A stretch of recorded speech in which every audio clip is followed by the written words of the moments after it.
Hare Krishna, welcome everyone to our Bhakti Vaibhav class. We'll begin with our prayers. Om Ajnanatimirandhasya Jnananjana Shalakaya Chakshurunmilitam Yena Tasmai Shri Gurave Namaha. Shri Chaitanya Manobhishtam Sthapitam Yena Bhutale Swayam Rupa Kadamahyam Dadati Swapadantikam Vandeham Shri Guru Shri Yuta Padakamalam Shri Gurun Vaishnavamscha Shri Rupam Sagrajatam Sagana Raghunathanvitam Tam Sajivam Sadvaitam Savadhutam Parijana Sahitam Krishna Chaitanya Devam Shri Radha Krishna Padan Sahagana Lalita Shri Vishakhanvitamsha He Krishna Karuna Sindhu Dinabandhu Jagatpate Gopesha Gopika Kanta Radha Kanta Namostute तप्त कांचन गौरांगी राधे वृंदावनेश्वरी वृषभानुसुते देवी प्रणमामि हरिप्रिये वाञ्छाकल्पतरुभ्यश्च कृपा सिन्धुभ्यैव च पतितानां पावनेभ्यो वैष्णवेभ्यो नमो नमः नमो विष्णुपादाय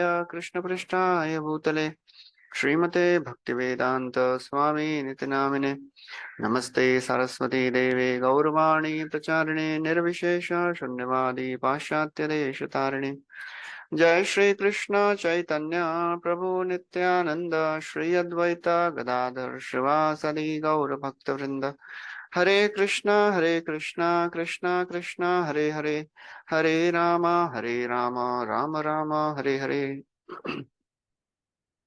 Hare Krishna, we are discussing from Srimad Bhagvatam, Canto 2. We are on chapter 2nd now. So the first chapter is entitled The First Stage in God Realization. And in that, Shukdeva Goswami answers the first few questions of Parikshit Maharaj. What is the duty of everyone? And what is the duty of a person who is about to die? What one should chant, hear, remember, and what one should not chant, not remember, not hear. And in response to these questions, Shukdeva Goswami described that the duty of everyone is to practice devotional service. And only the holy names of the Lord. Tasmad Bharat Sarvatma Bhagavan Ishvaro Hari Shrotavya Kirtitavyasya Smartavyascha Ichhata Bhayam. And amongst these are the three things: Shrotavya, Kirtitavya, Smartavya. Which is the best? Which one I should do? Etan nirvidyamananam ichhatam akuto bhayam yoginam nipnirnitam harer namanu kirtanam. Chanting of the names of the Lord is the best. And then after describing all this, Shukdev Goswami sees that there are so many other yogis and other practitioners also sitting in the assembly. So he starts describing the marg of Jnana Mishra Bhakti. Bhakti Mishra Jnana. He describes Jnana Marg. And then he describes there are various paths. There is a Krama Mukti, a person, a yogi who is attached, and a yogi who is detached. So attached yogi, his dharana ashraya is Virata Purusha. And then he describes what is this Virata Purusha. So the entire remaining chapter described the Virata Purusha. So now we'll go to the next chapter. Second chapter is the Lord in the heart. So now Shukdev Goswami continues to speak. So he describes, so there are two different types of yogis are described. One who has material desires, one who has no material desires. And in this, four things are discussed. The object of meditation of a yogi with material desires. How this Virat Roop meditator attains perfection. The description of object of meditation of the second type of yogi, that is the yogi who doesn't have material desires. What is the object of meditation of this yogi? That is Paramatma. And how this Paramatma meditating yogi attains perfection. So second, third, and fourth things will be described in this chapter, second chapter. So after describing the way attached yogi attains perfection, now Shukdev Goswami is giving an example of a person who perfected his life by meditating on Virat Purusha. He gives the example of Brahmaji. So Brahma is a person who meditated on the Supreme Lord and he achieved perfection. So we'll recite this verse. Shri Shuka Uvacha Evam pura dharanayatma yoni. Evam purada atmayo yoni Ashtam srinim pratyavarudya tushtat. nashtam skritam patya varudya dustat Sasarje damamokha drishti. तथा सर्वेदम अमोघ दृष्टि दृष्टि यथाप्ययात् प्राग व्यवसाय बुद्धिः. यथा प्रययात् प्रागव्यवसाय बुद्धिः. Translation. Sri Sukadeva Goswami said, formerly, prior to the manifestation of the cosmos, Lord Brahma, by meditating on the Sri Sukadeva Virat Rupa, Goswami. Hare Krishna, Continue. Hare Continue. Krishna. regained his lost consciousness by appeasing the Lord. Thus, he was able to rebuild the creation as it was before. Hare Krishna. So he gives the example of Brahmaji. Evam pura, in the previous times, dharana atma yoni.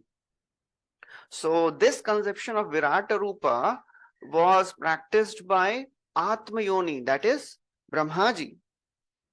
Because in the beginning of the day of Brahma, Brahma loses all his consciousness, all his remembrance. So what he did, Nashtam Smriti, his Smriti was lost. Pratyavarudhya, see, he again, he got his consciousness, he regained his consciousness because he pleased the Lord, Tushtat. And therefore, after that, he could very clearly create this material creation again, Amogha Drishti, because his Drishti, his vision was perfectly established then. So that is how, example of Brahmaji is given. So Brahmaji had fixed intelligence. And Chakravarti Thakur writes that Brahmaji is thinking, I will create this material world by the inspiration of the Lord. And Prabhupada in the purport, he describes how example cited herein of Brahmaji is one of forgetfulness. And, Prabhupada writes that this forgetfulness of the living being, beginning from Brahma down to the ant, is a tendency which is counteracted by meditation on the Virata Rupa. So it is not that every day he gets up and he forgets how to create. Some days he forgets, some days he remembers, some days he goes up and down the lotus. And also the lotus doesn't come every day. This Padma, this kalpa is called as Padma kalpa. So in any kalpa, whenever the lotus comes from the navel of Lord Vishnu and on that Brahmaji appears, that is called as Padma kalpa. So the lotus also doesn't come every day. And lotus is not a permanent residence of Brahmaji. So there are many descriptions given in various places about what happens in the beginning of Brahma's day. So in the third canto, it is described that, in the second canto also, Brahmaji, he, got up and he heard, he was bewildered what to do all around. It was dark. So he heard 16th and 21st alphabet, Ta and Pa. So that happens in some days of Brahma. He hears tapa, and he starts doing meditation. And then, in this fourth chapter of the second canto, it is described that, Shukadeva Goswami is describing that Lord, he sends his knowledge potency called Vak. And the Vak enters the tongue of Brahma and empowers him to create. So that is how different things are described in different times. Different days of Brahmaji are described. So Prabhupada writes, this forgetfulness of living being is counteracted by meditation on Virata Rupa. So what is this forgetfulness? This forgetfulness is the forgetfulness of the proprietorship of Krishna, that Krishna is a supreme proprietor. So we forget, living entities, we forget that, Krishna is a supreme Lord and he is supposed to be the prime person who is to be worshipped. So, but when one meditates on Virata Rupa, he realizes that everything is a part of Krishna. And that's how, he becomes perfect in his knowledge. When he realizes that, okay, this upper planetary systems, they are the head. Middle, they are the waist. Lower planetary systems, they are the feet. So that's how he realizes that everything is a part of Krishna, and that's how they connect everything to Krishna. And therefore, they do not misuse any of the resources, because they realize that everything is coming from Krishna and everything is to be used in service of Krishna. So they utilize everything in service of Krishna, and they take only what is required for their subsistence. That is the principle of Ishavasyam idam sarvam yatkinche jagatam jagatem taktena bunjita magrida kasya svidhanam. So from this level of Ishavasya, gradually one comes to the level of devotional service. So Prabhupada writes, this chance is available in the human form of life, and if a human being follows the instructions of Srimad Bhagvatam and begins to meditate on Virat Rupa, then revival of his pure consciousness can counteraction of the tendency to forget his eternal relationship with the Lord can follow simultaneously. So this is for those who are Jnanis. This is not for those who have already acquired Bhakti Unmukhi Sukriti. This is for those who have Moksha Unmukhi Sukriti. They are more inclined to Jnana. So that they can follow this path and they can attain perfection. And then Prabhupada writes, as soon as this forgetfulness is removed, the Vyavasayatmika Buddhi follows at once.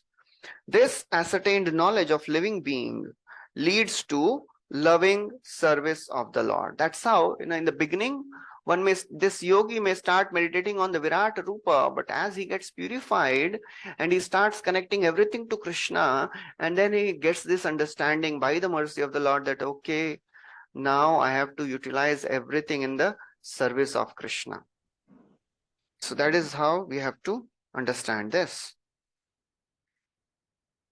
Then Prabhupada is Bhagavad Gita ascertains that Lord has his hands, legs, eyes, mouth, everywhere.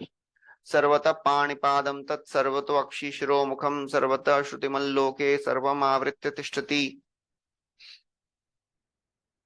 And then Prabhupada writes, what is liberation? Liberation means getting out of the slumber of forgetfulness and becoming situated in the real service of the Lord, as exemplified by Brahmaji. Liberation is never inaction, but service without human mistakes. So that is how we have to be understanding this concept of these Jnana Mishra, Bhakti Mishra Jnana, all these Jnana literature. This is also very, very important for a particular type of people who are not interested in devotional service. So, in 10 offenses, there is an offense, to blaspheme the Vedic scriptures or scriptures in pursuance of the Vedic version. So, devotees, we will never blaspheme devotional scriptures, right? They are always worshipable.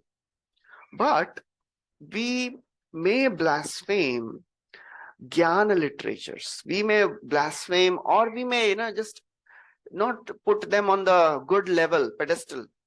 Oh, these are Jnana literatures, these are, yoga literatures. Oh, we are not interested in all that. We should never ever do this.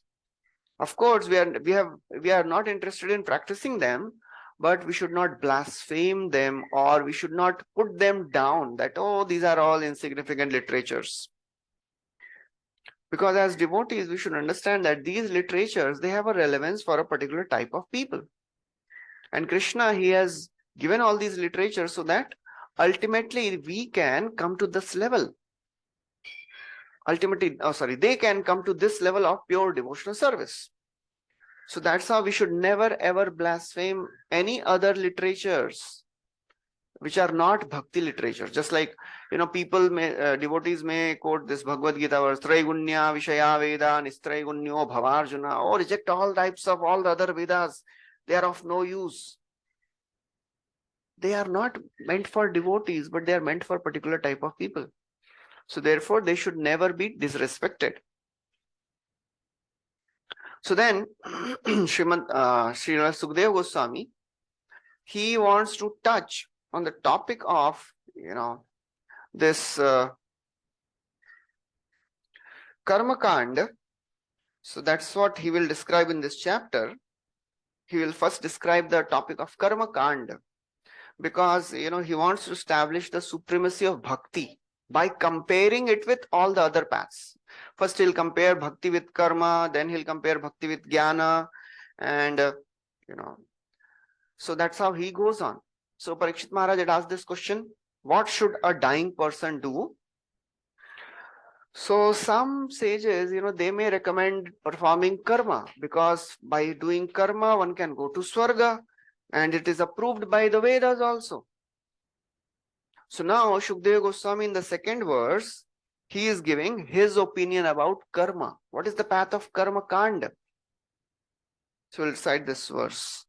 Shabdasya hi brahmana esha pantha. Shabdasya. Shabdasya hi brahmana esha pantha. Yannam abhirdhyayati dhira parthaihi.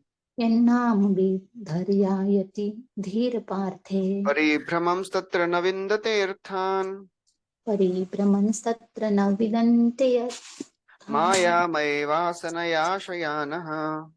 Maya may vasanaya shayanaha.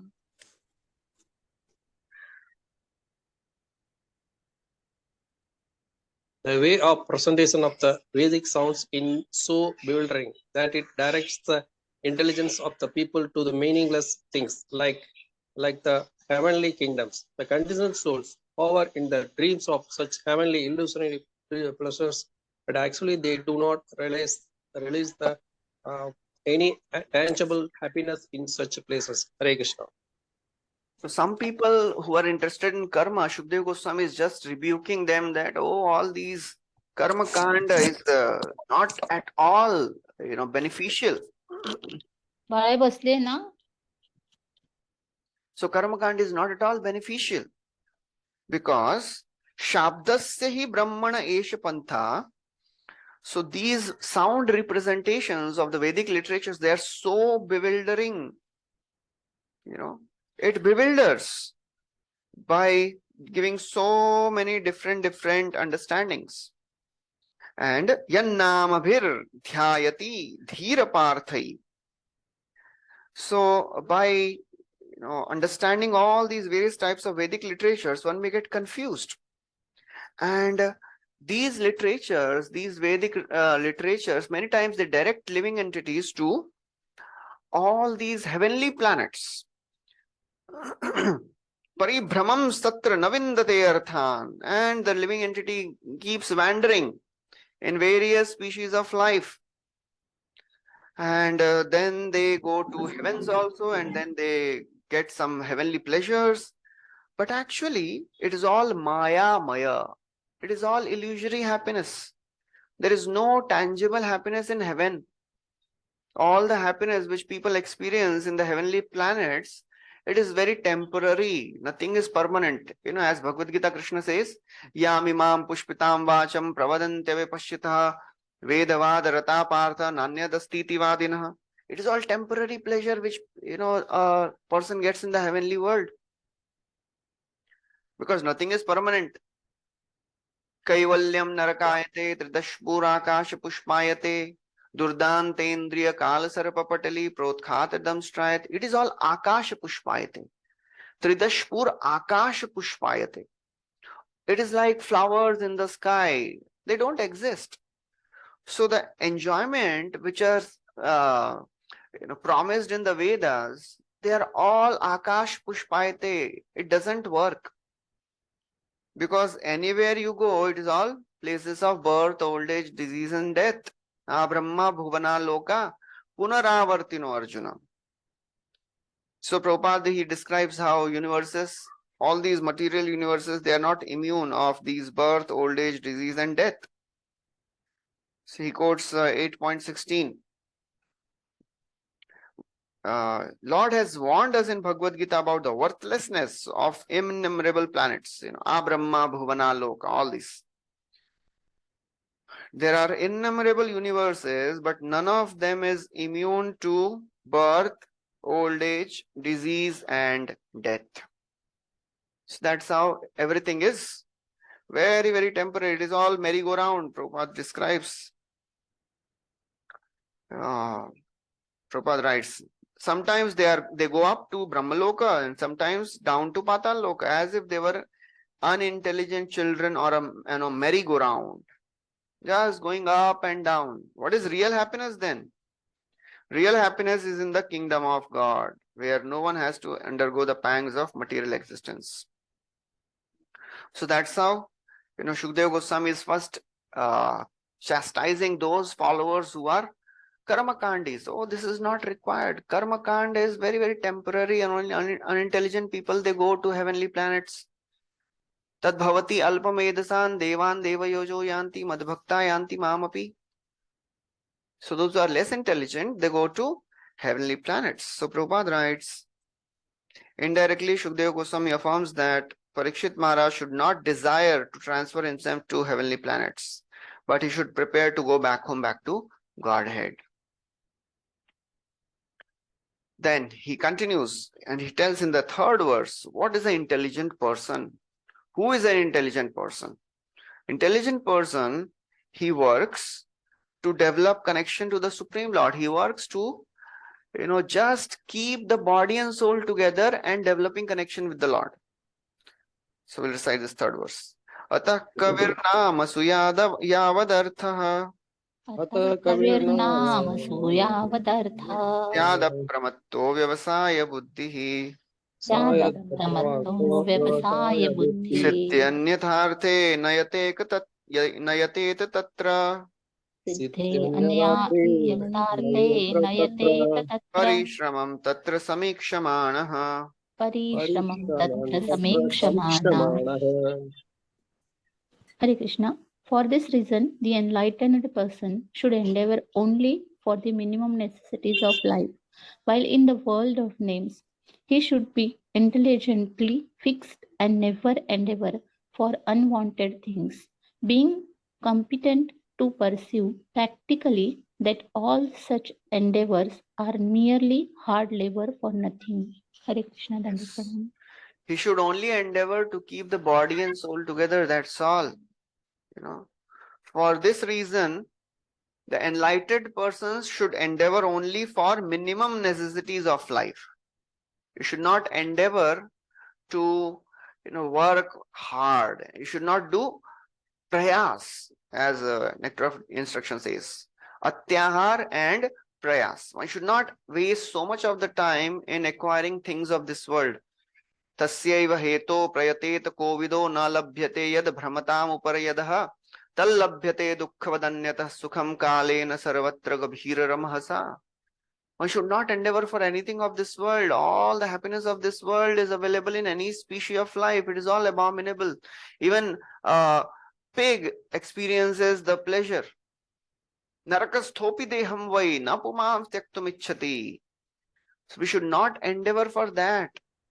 Then what should we endeavor for? We should endeavor tasya eva hetu. Only one hetu, one motive one should have. That which is not available in 14 planetary systems. We should get liberated from this world. That is how we should work. Because all the fruitive activities, they are just waste of labor. Prabhupada quotes that. The cult of Bhagavad Dharma is perfectly distinct from the way of fruitive activities, which is considered by the devotees to be merely a waste of time. Shrama eva hi kevalam. It is all waste of time and energy. And then Prabhupada describes, what is Jagata? Jaga means, Gata means one which is moving. Jagata. This world is constantly moving. There is nothing which is constant in this world. There is only one thing which is constant, that is change. Everything is changing in this world. The whole universe is moving on as Jagata, simply for planning business to make one's position very comfortable or secure. Those who are captivated by illusory advancement of material civilization, following the way of phantasmagoria, are certainly madmen. The whole material creation is a jugglery of the names only. It is all jugglery of the names. So everything in this world, it is just names, just like in the 12th canto, there is a Bhumi Gita. Bhumi Devi, she is telling that so many big kings have come and gone. They are now just names. There is nothing left. It is all names. People, they come, they establish their empire, and then they go. And only thing which remains is their name. So therefore, an intelligent person should not work for developing an empire and just enjoying it. So that's how, Shukadeva Goswami is describing that. Please understand, the unnecessary labor is required in, acquiring necessities, unnecessary comforts of this life, this world. One should not endeavor to get so much of the comforts of this world. So this person, he just focuses on, highest goal. And he's not interested in karma kand. He's not interested in going to heavenly planets. So that is the best devotee. That is the best person. He's not interested in karma kand. He's interested only in devotional service. So Prabhupada writes then, since the devotee of the Lord knows them perfectly well, he is not interested in creating unwanted things for a situation which is not at all reality, but simply names of no more significance than the babble of sea waves. And then Prabhupada also writes the same thing. Great kings, leaders, soldiers fight with one another in order to perpetuate their names in history. It is all waste of time. So in one place, Prabhupada writes the name of everyone, starting from all the big kings, to the recent Napoleon, Hitler, all these. And then Prabhupada, they're all list of names now. So therefore, Prabhupada continues describing how this human form of life is very rare, and one should not endeavor to just acquire happiness of this material world, because Prabhupada writes, that if 1 second is wasted, you cannot get it even if you spend millions of rupees, millions of gold coins. So human form is meant only for self-realization. Athato Brahma Jigyasa. Civilization which aims at this utmost perfection never indulges in creating unwanted things. And such a perfect civilization prepares men only to accept bare necessities of life and to follow the principle of the best use of the bad bargain. This body is a bad bargain, but we have to make best use of it by utilizing it in service of Krishna and by perfecting our lives. So that is how we have to live in this world. So Prabhupada very elaborately describes the futility of material existence and how one should not endeavor for things of the world, and this material civilization is civilization of demons, Prabhupada writes, because in this civilization only wars and famines and scarcities are there. Therefore, a devotee should not be interested in all this. Prabhupada writes last few lines. For a transcendentalist, it is a suicidal policy to be intimately in touch with the sense gratifiers of the world. Because such a policy will frustrate the ultimate gain of life. So one should be interested in cultivating devotional service. So pure devotee knows what is his duty. So Shukadeva Goswami is telling, you are a pure devotee, you should know what is your duty. You should not go for these karma kandi pleasures of heaven. It is duty of transcendentalist to help persons who desire real salvation and to support the cause of salvation. So what is the duty of a devotee? Janma sarthak kori kar paropakar. And he gives up all these varnashram duties because they are not meant for him. And then he says, Okay, so you know how a realized soul stays in this world? Very, very, you know, powerful verses Shukdev Goswami speaks. He is saying that one should not work so much to get the things of the world. Kamasya na indriya priti labho jivet yavata jivasya tattva jigyasa. One should not endeavor to get sense gratification of this world. Only we should endeavor for tattva jigyasa. Okay, then how we will maintain our body and soul together? Shukdev Goswami speaks in 2 verses. Satyam shitau kim kashipo prayasai Satyam Satyam Shitokam Kisito Kashipo Kim Prayasai Satro baho Prayasai swasiddhehi upabharhanai kim Baho Bhavo Swadite Swasiddhi Upavarhanai Kim satyanjalau kim purudhanna patrya Satyanjalo kim Puradana Purudhanapatra dikval kaladau sati kim dukulaihi. Dikvalado Satikim Dukulai. When there are ample earthly flats to lie on, what is the necessity of cots and beds? When one can use his own arms, what is the necessity of a pillow? When one can use the palms of his hands, what is the necessity of varieties of utensils? When there is ample covering or the skins of trees, what is the necessity of clothing?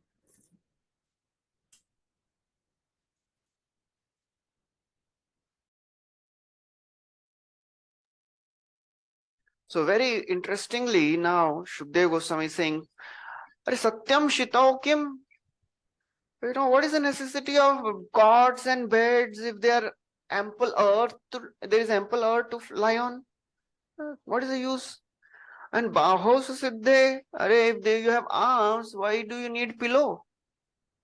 And you have palms, Satyanjalao, Anjalo, if you have Anjali, you have palms, why do you need vessels? You know, and Dikval Kalado, and there are tree barks. Why do you need fine clothing? Just wear tree barks. So this is a very, very shocking and interesting that, you know, people may be thinking that, how is this? Prabhupada is speaking all this, you know, are we not supposed to live, you know, properly? So Prabhupada writes, this does not mean that human civilization is supposed to revert to animal life. So Prabhupada very clearly describes that we are not supposed to live like animals. Or, you know, we should not live naked in jungles like animals without any culture, education, and sense of morality. An intelligent human cannot live like animal. Rather, man should try to utilize his intelligence in arts, science, poetry, and philosophy. In such a way, he can further the progressive march of civilization. So that's how here Prabhupada writes, here idea is given how to conserve the energy. So Shukdev Goswami and, you know, anywhere in the scriptures you see extreme examples are given. So we should understand that, you know, scriptures, they always give extreme examples, just like what is the example given to tell that one should not associate with non-devotees? Generally, you know, one very classic example is given. Anyone remembers any example which describes how one should not associate with non-devotees? And it is said that it is better to be in a pit full of snakes than to associate with non-devotees, you know.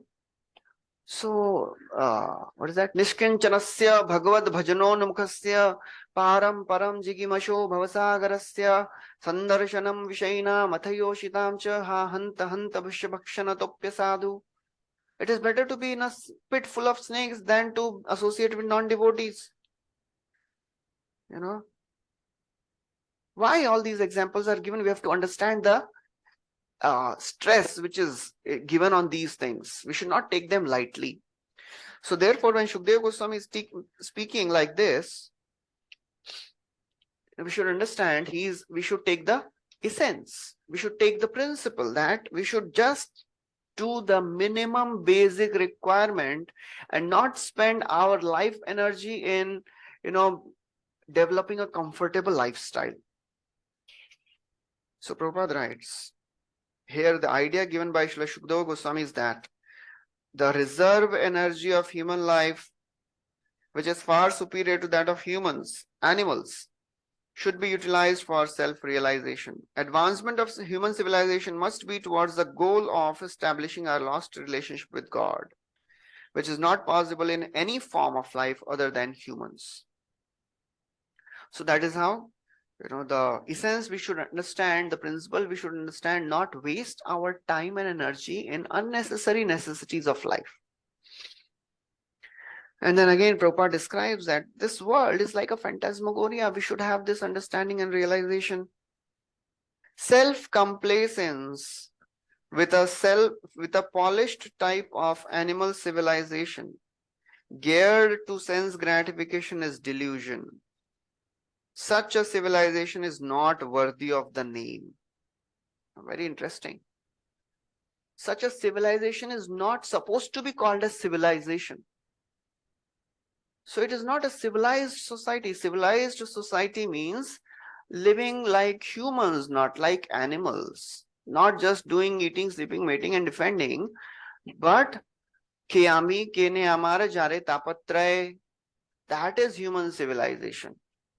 Athato Brahma Jigyasa. So Prabhupada writes, the great saints of the past, they left such big palatial buildings and palaces, and they were living in the hut because they understood the value of human form of life. And Prabhupada gives example of Rupa Goswami, Sanatana Goswami. They were finance minister and prime minister. They gave up everything. Tyaktva turnamashesha mandalapati shrenim sadatuchavad. So Prabhupada writes all that. And last few lines Prabhupada writes, in the system of Sanatana Dharma, the 4 divisions of social life, that is ashrama, and 4 orders of progressive realization, varna.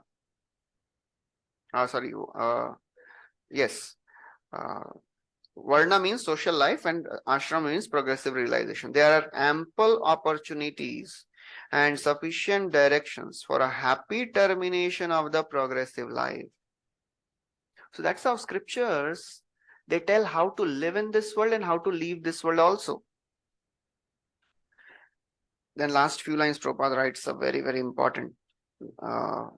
If one is not accustomed to abiding by the life of renunciation and self-abnegation from the beginning, one should try to get into the habit at the later stage of life as recommended by Shukadeva Goswami. So, Vedic culture, it instills the sentiments and the desire for renouncing this world from the beginning of the life. But in current civilization, the more one, as they say, life begins at 50 or 60 in the Western world. So that is not human civilization. Then Shukadeva Goswami continues, Shirani kim pathina santi dishanti bhiksham. Shirani kim pathina santi dishanti bhiksham. Naivang hripa parabrita saratopya shushyan. Ruddha guha kimajito vati nopasannan. Tasmad bhajanti kavayo dhana durmadandhan.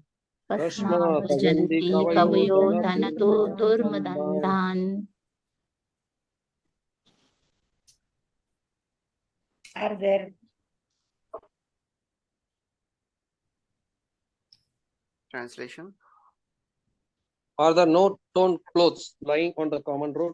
Do the trees which exist for the maintaining others no longer give alms in charity to the rivers being dried up, no longer supply water to the thirsty, or the caves of the mountains now closed, or above all, does the Almighty Lord not protect the fully surrendered souls?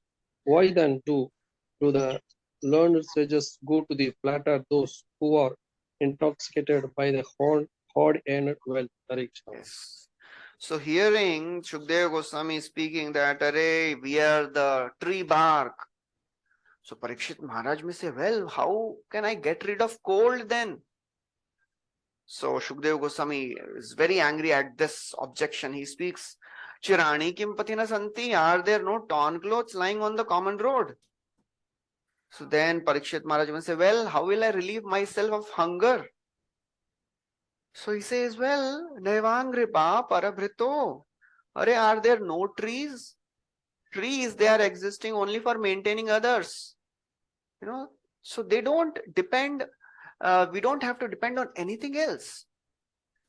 And for thirst, rivers are there. Drink the water. Trees are giving everything.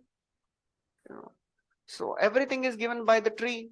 As 10th canto, Krishna is telling, Pashyaitan Mahabhagan Pararthaikant Jivitan Vata Varsha Tapahiman Sahanto Varayantinaha.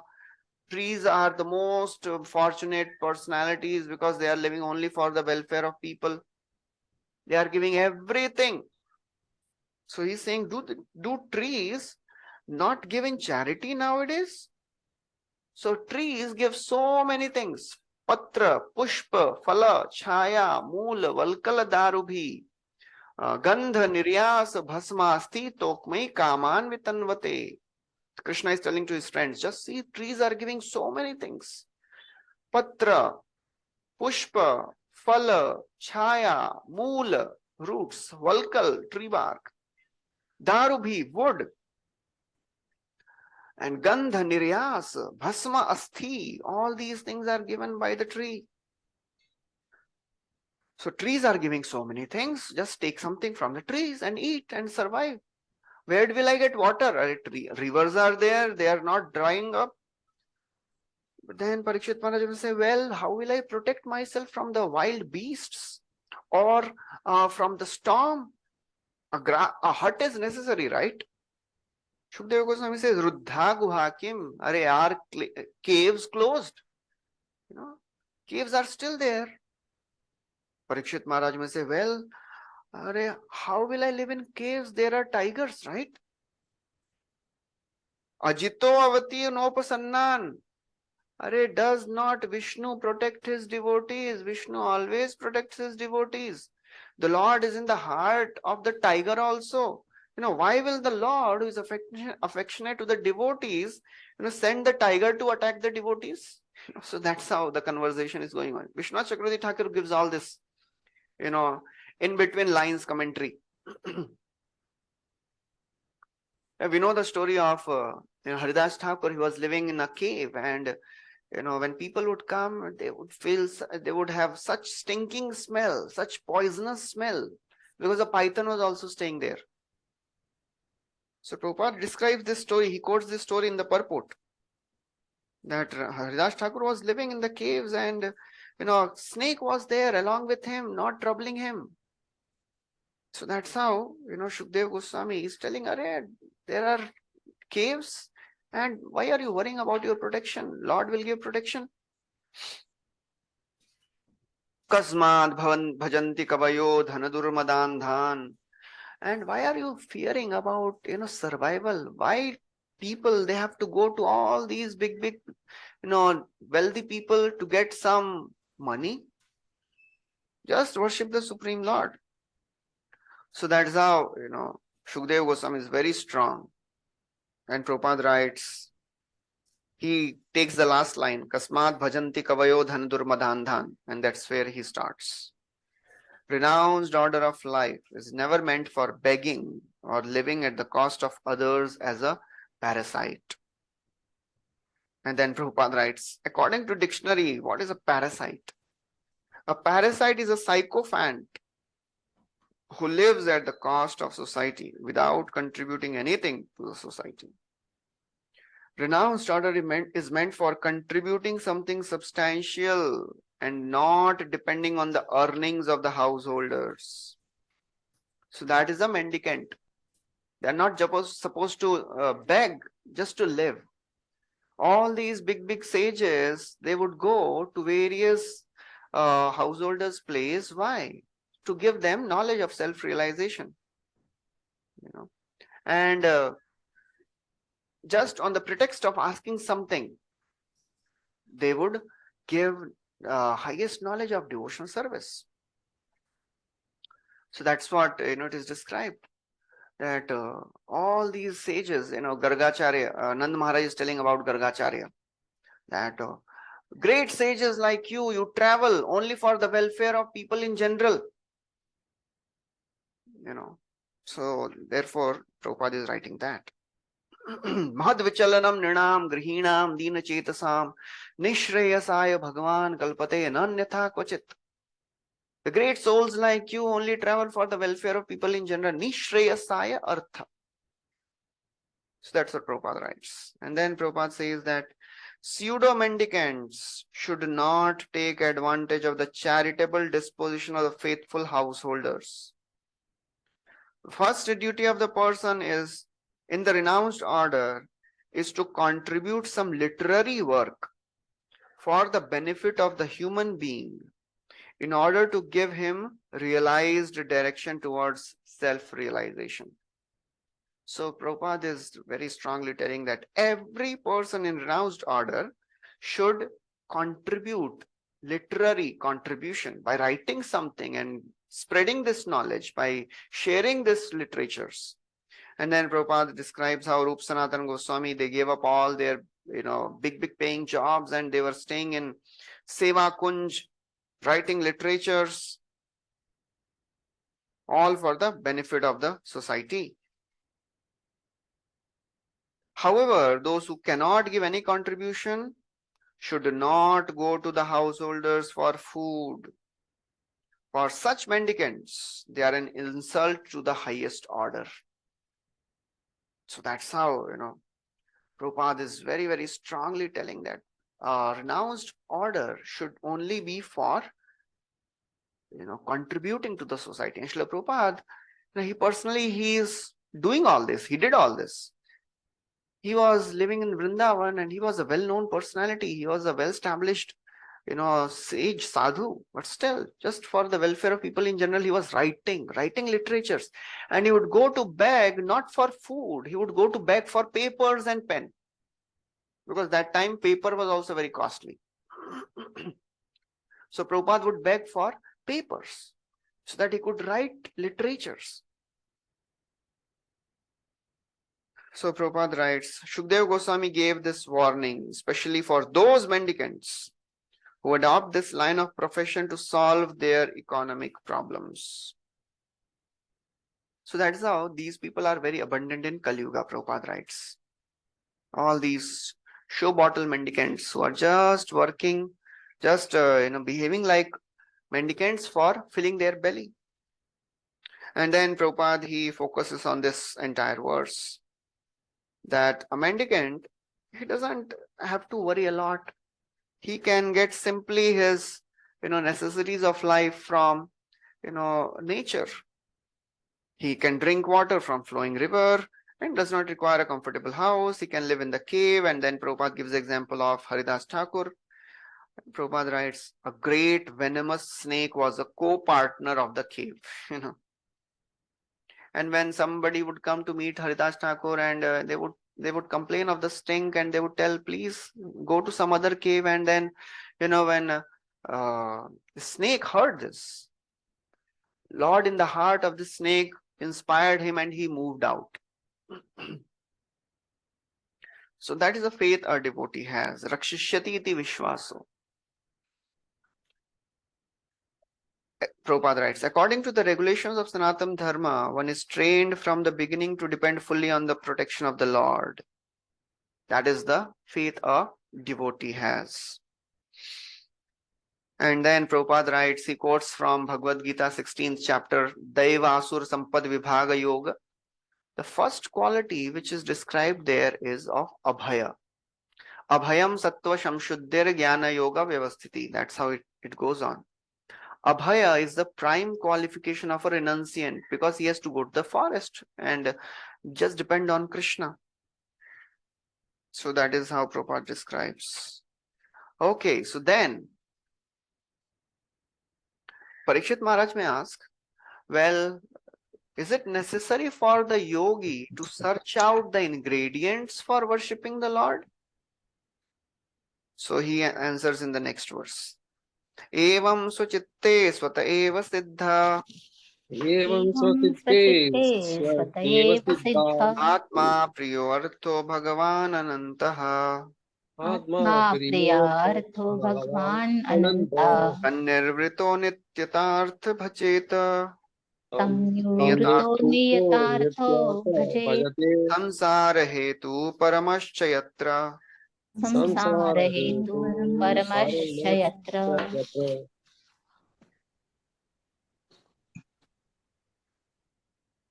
Thus, Hare being fixed, one must render service unto the super soul situated in one's own heart by his omnipotency, because he is the almighty personality of the Godhead, eternal and unlimited. He is the ultimate goal of the life, and by worshipping him, one can end the cause of the conditional state of the existence. Hare Krishna. Evam, in this way,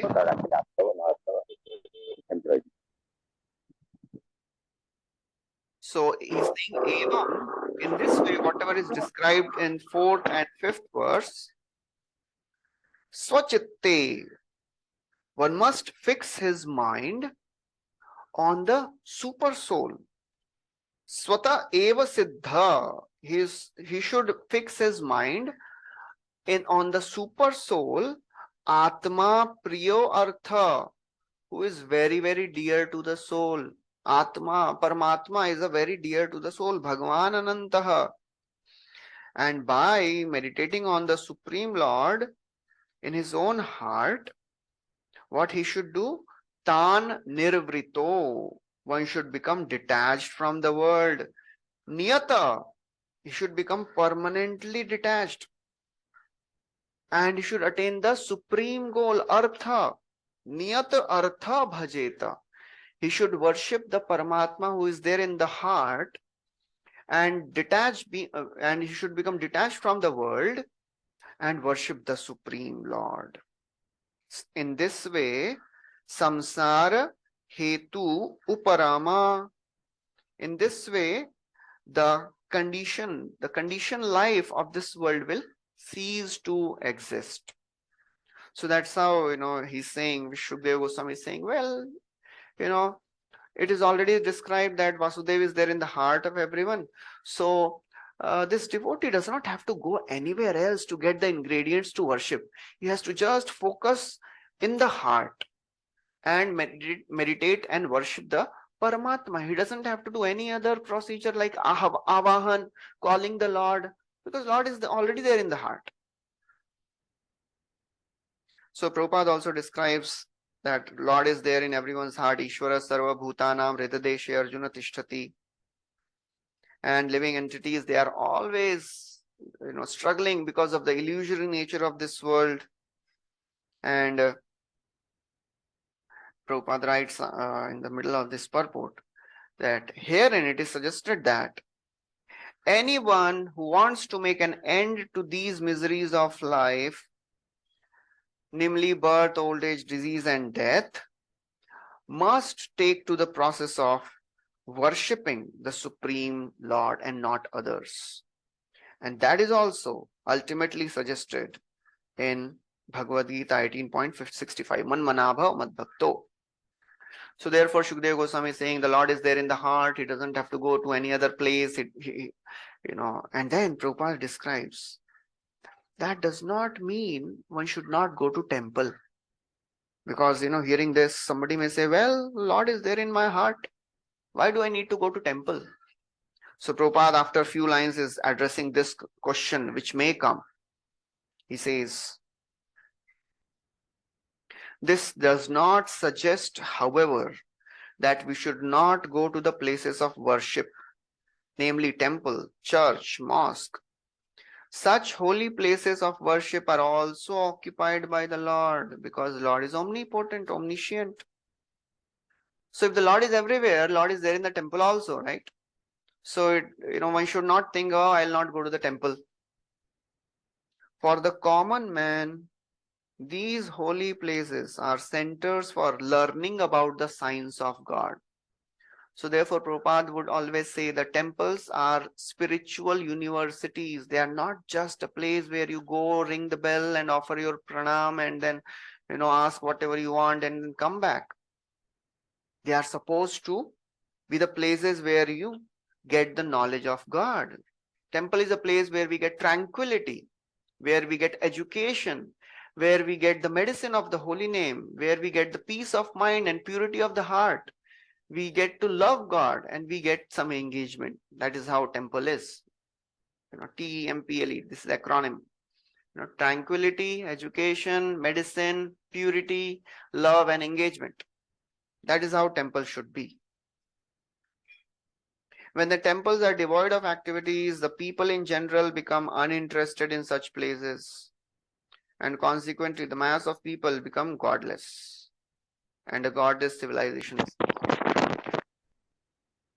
So that's how one should worship the Lord. Go to the temple. And then Shukdeva Goswami again says, therefore one should not hanker for heavenly pleasures. Kastam tvanaditya paranuchintam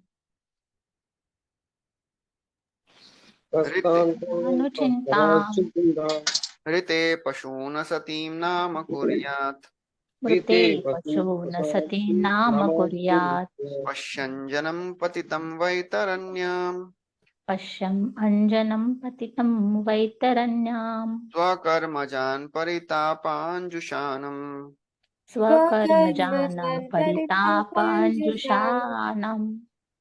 Who else but the gross materialist will neglect such transcendental thought and take to the non-permanent names only, seeing the mass of people fallen in the river of suffering as the consequence of accruing the results of their own work? So he's saying only an animal will give up bhakti, nobody else. Kastam. So why? Who else? Kas means who? Who will not practice bhakti?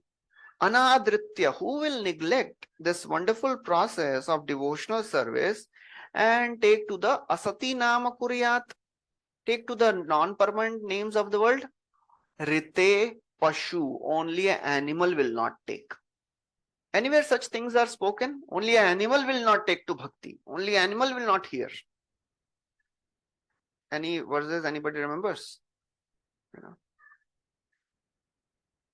Nivritta tarshai upagiyamana bhavaushadha shrotra manobhirama kahu uttama shlok gunanuvada puman virajjet vina pashugnat. Only an animal-like person will not take to bhakti. So therefore, Pashyan janam patitam vaitaranyam. Even after seeing that people are fallen in river of suffering, he doesn't take to bhakti. Only an animal will do that. That's what it is described in scriptures. Karma kanda, jnana kanda, keval visher bhand, amrit boli jeba khaye, nana yoni jada sada phire, tara janma atha pate aaye. So anybody who is just working for karma and jnana of this world, it is thinking that it is nectar. Amrit boli jeba khaye. What he does? Nana yoni jada phire. Sometimes he goes to heaven, sometimes he goes to lower planets. Tara, nana janma, nana yoni brahman kare, kadarya bhakshan kare. And he eats even abominable things. Tara janma adha pate aaye. So that's how, Prabhupada writes, persons who are attached to devatas are like animals who follow the herdmen, even though they are taken to slaughterhouse. So materialists, they are thinking, oh, we are enjoying, but actually they are, gliding in the slaughterhouse. So therefore, Bhagavad Gita says, Kamaistai rita jnana prapadyante anya devata. Only a person whose knowledge is intelligent is stolen by illusion, by desires. He goes to devata. Not anyone else. Nobody else will go to devata worship. So that is what is described here. Enlightened transcendentalist is not captivated by such illusory things. Third canto, there is another verse. Ko nama loke purushartha saravit pura kathanam bhagavat katha sudham apiya karnanjalibhir bhavapaham aho virajyet vina naretaram. The same, meaning. Ko nama loke, who is that person in this world who knows the essence, saravit? He gives up the holy names of the Lord. He gives up the pastimes of the Lord. Only an animal will do that. Nare itaram. Only a lowest of the human being will do that. Otherwise, apiya karnanjali, please make your karna, ears as anjali and drink this nectar of holy name. Only animal will not do that. Prabhupada writes in the purport that it is said that there is an everlasting belt of river called Vaitarani at the entrance of the plutonic planet of Yamraj. So the verse mentions this. Vaitaranyam, Patitam Vaitaranyam. And those who are sinful, they go to hell and they are made to cross this river of Vaitarani. Prabhupada writes that in this world there may be different classes of people. Some are Brahmanas, some are Kshatriyas, Vaishyas, but they're all suffering. Somebody may be A class prisoner, somebody may be B class or C class prisoner, but ultimately they're all prisoners. So then, after describing Dharanashraya of a attached yogi, that is Virata Rupa, and then condemning the process of karma, now he is describing the Dharana Ashraya of an advanced yogi. And he describes the super soul who is there in the heart.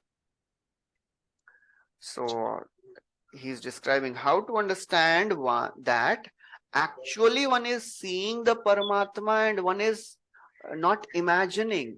One can imagine that, oh, I am seeing Paramatma. One can imagine that. Actually, when a yogi sees the Paramatma, what does he see? Nothing is imagination. Everything is very crystal clear, given in the scriptures. What a yogi sees, what is the form of Paramatma. So, 8th verse. Kechit swadehanta hridayavakashe pradesha matram purusham vasantam chaturbhujam kanjarathanga shankha gadadharam dharanaya smaranti.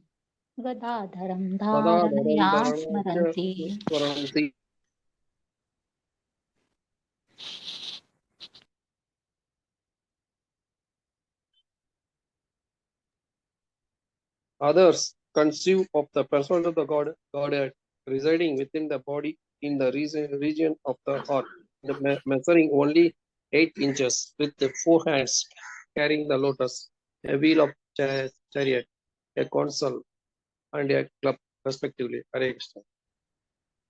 So now he is describing the Paramatma who is there in the heart. Kechit, others, they conceive of Paramatma, Swadehantar, who is residing within the body, Hridayavakashe, in the region of the heart. And what is the size of that Paramatma? Pradesh Matram. Pradesh means 8 inches. So 8 inches long, extending from the ring finger to the end of the thumb. So from end of the ring finger to thumb, that is 8 inches. So he says Paramatma is residing in the heart and 8 inches, Pradesh Matram. And what is he? How does he look like? He has 4 arms, Chaturbhujam, and he is having Shankha Chakra Gada Padma in his 4 hands. So that is how Paramatma meditator who is advanced, he should meditate on this form. So Chakravarti Thakur writes, there are 4 types of yogis who practice dharana. Dharana, Dhyan, Samadhi, there are 4 types of yogis. First type meditates on prana and the mind without using the form of the Lord. but this is not approved by the Bhagavatam. So some people, they may meditate on the prana and the mind, but they don't meditate on the form of the Lord. This is not approved by Bhagavatam. That is the first type. Second type becomes purified by meditating on the universal form, which was just described, and then meditates on the Paramatma, Garbhodakshai Vishnu. Third type, after meditating on the Virat, on the universal form, meditates on Vyashti Virat. Chakravarti Thakur writes, what is Vyashti Virat? Vyashti Virat means the Lord who is there in the heart with 4 arms. And the fourth type of yogi is already pure in the heart.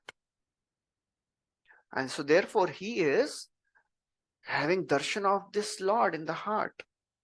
So Prabhupada describes in the Vaikuntha Loka, there are various forms of Vishnu, and depending on the position of Shankha Chakra, Gada, Padma, they have different names.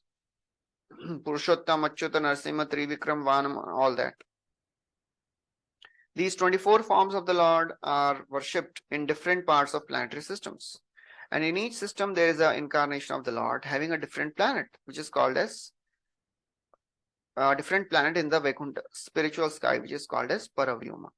Okay, so then he continues. What is that form? He goes into some more details. Prasanna Vaktram Nalinaya Tekshanam. Prasanna Vaktram Nalinaya Tekshanam. Kadamba Kinjal Kapishanga Vasasam. Kadamba Kinjal Kapashisham Lasan Chasasam. Maharatna Hiranmayangadam. Lasan Maharatma Hiranyamayandam. Sfuran Maharatna Kirita Kundalam. Sfuran Maharatna Kirita Kundalam. His mouth expresses his happiness, his eyes spread like the petals of a lotus, and his garments yellowish like the saffron of a kadam flower, or bedecked with valuable jewels. His ornaments are all made of gold, set with jewels, and he wears a glowing headdresses and earrings. Hare Krishna. Prasanna Vaktram, his mouth expresses happiness. Nalina Ayatekshanam, his eyes are like lotus petals. Kadamba Kinjalka, Pishangavasasam, and he is wearing a garment like Kadamba Kinjalka, the saffron of a Kadamba flower, yellowish. Lasan Maharatna, very effulgent jewel he is wearing. So when all these descriptions are given, and then in the next verse also it is described, his lotus feet are placed on the wall of the lotus-like hearts of the mystic yogis. So, when it is described in such a wonderful way, we should understand there is some place, I think the curls of the hair are described to be like bluish. Just like in Damodar Ashtakam, it is described Neela Kuntalai, the hairs of the Lord is like blue. So when Lord is compared with things of the world and color of the world, actually it is not the exact description. There is some resemblance, is some understanding is given about the color of the Lord, but the color of the Lord is nothing of this world, because we cannot understand spiritual color. So therefore some understanding is given about, okay, you have seen the material colors of this world, okay, so Lord is like this, Lord is like a lotus, his eyes are like lotus petal and the lotus navel. Actually Yamunacharya, he prays in one of the his prayers that after I have got your darshan of my Lord, I have realized that all the glorification which I have offered is actually your insult. It is not glorification, because you are nowhere similar to all these things. It is just like, a person who is staying in Dharavi, and other person is staying in Malabar Hill. So in Dharavi also there is a deluxe room in a 5-star hotel. Dharavi ka 5-star hotel mein deluxe room hai. And the Malabar Hill also has a 5-star hotel. So there also there is a deluxe room.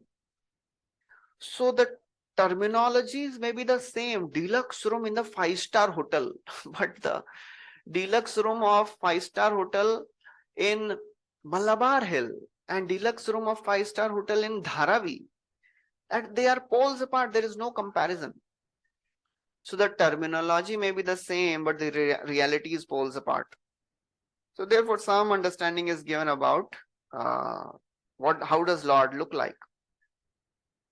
Then Lord has, his feet are placed on the lotus-like heart of the mystics. His heart, on his chest is a Kaustubh jewel engraved with a beautiful calf.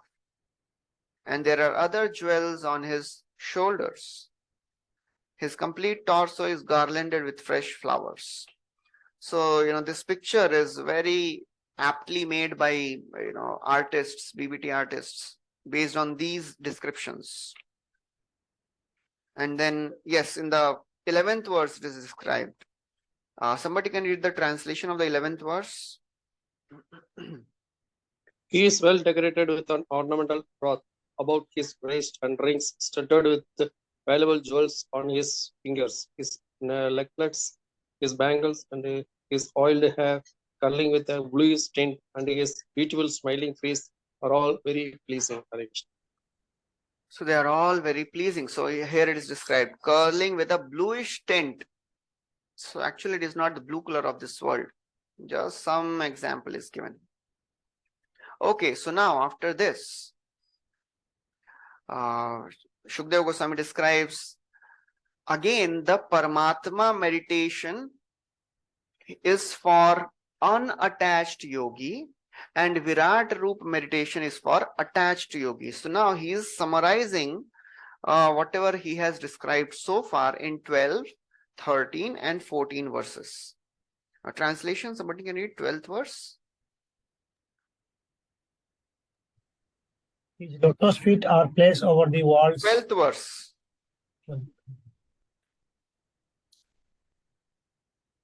Is the Lord's magnanimous pastimes and the glowing glancing of his smiling face are all indications of his extensive benedictions. One must therefore concentrate on this transcendental form of the Lord, as long as the mind can be fixed on him by meditation. So this is how a detached yogi should meditate on the Lord. One must concentrate on this form of the Lord as long as the mind can be fixed. As long as one can do it, one should meditate on the form of the Lord. So he is magnanimous, Lord's magnanimous pastimes. So that is how very clearly it is described that Paramatma meditator meditates on the pastimes of the Lord also. There is another verse where it is described Hari Leela Abhidhyanam or Vaikuntha Leela Abhidhyanam. So that is how Paramatma meditator meditates on the pastimes of the Lord also, and he meditates on the form of the Lord also. They are all indications of his extensive benedictions. One must concentrate on this form as long as one can. Third canto Kapil Dev describes Dhyanayanam prahasitam bahuladharoshta bhasarunaita tanudvija kunda pankti dhyaye swadeha kuhare vasitasya vishno bhaktyardrayarpitamana naprithak didrikshet. One should meditate on this form of the Lord, beautifully smiling form of the Lord. Dhyaye swadeha kuhare. One should meditate. This devotee, this Paramatma meditator, detached yogi should meditate on this form which is there in his heart. Prabhupada writes, Bhagavad Gita describes that impersonal meditation is very troublesome. Klesho adhikadarastesham avyakta sakta chetasam avyakta hi gati dukkham. The path is troublesome and the result is also troublesome. But process of devotional service, it is very simple. A devotee progresses very easily. So then, Prabhupada writes that when a Paramatma yogi meditates on this form, he gradually becomes purified of the anarthas. And in the second paragraph, Prabhupada writes, after one is liberated from the conditions of material existence, one is qualified to discharge the process of Bhakti Yoga. So Prabhupada very clearly describes, after a jnani becomes purified, then he renders bhakti. So therefore, the end of jnana is Bhakti Yoga only. And then Prabhupada writes, Bhakti Yoga includes Jnana Yoga. Liberation from material condition is automatically achieved by gradual development of pure devotional service. These effects are called Anartha Nivritti. So Anartha Nivritti starts when one starts practicing devotional service. The grossest type of Anartha, which binds the conditioned soul in this material existence, is sex desire. And this desire develops in union of male and female. So that is how the material life develops. And then Prabhupada describes about this anartha, how it develops. Yan maithunadi grihamedi sukhamituchami. He is describing this verse. And then the aham mameti conception becomes more and more prominent, me and mine. The conditioned soul is encircled by such products as well as the products of sex desire. And therefore, Bhakti Yoga leads to gradual evaporation of sex desire, which is summarized in 3 headings: profit, adoration, and distinction. Very, very important. Prabhupada is not talking about gross anarthas, subtle sex life, profit, adoration, and distinction. So, for many, the gross anartha is all itself bewildering. But after that, there is another big, ocean of subtle anarthas. So that's how Prabhupada writes, all conditioned souls are mad after these different forms of sex desires.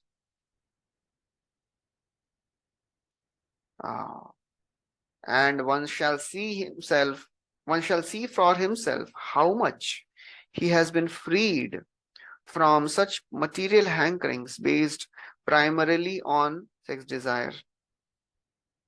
As a person feels his hunger satisfied after eating each morsel, he must similarly be able to see the degree to which he has been free from sex desire.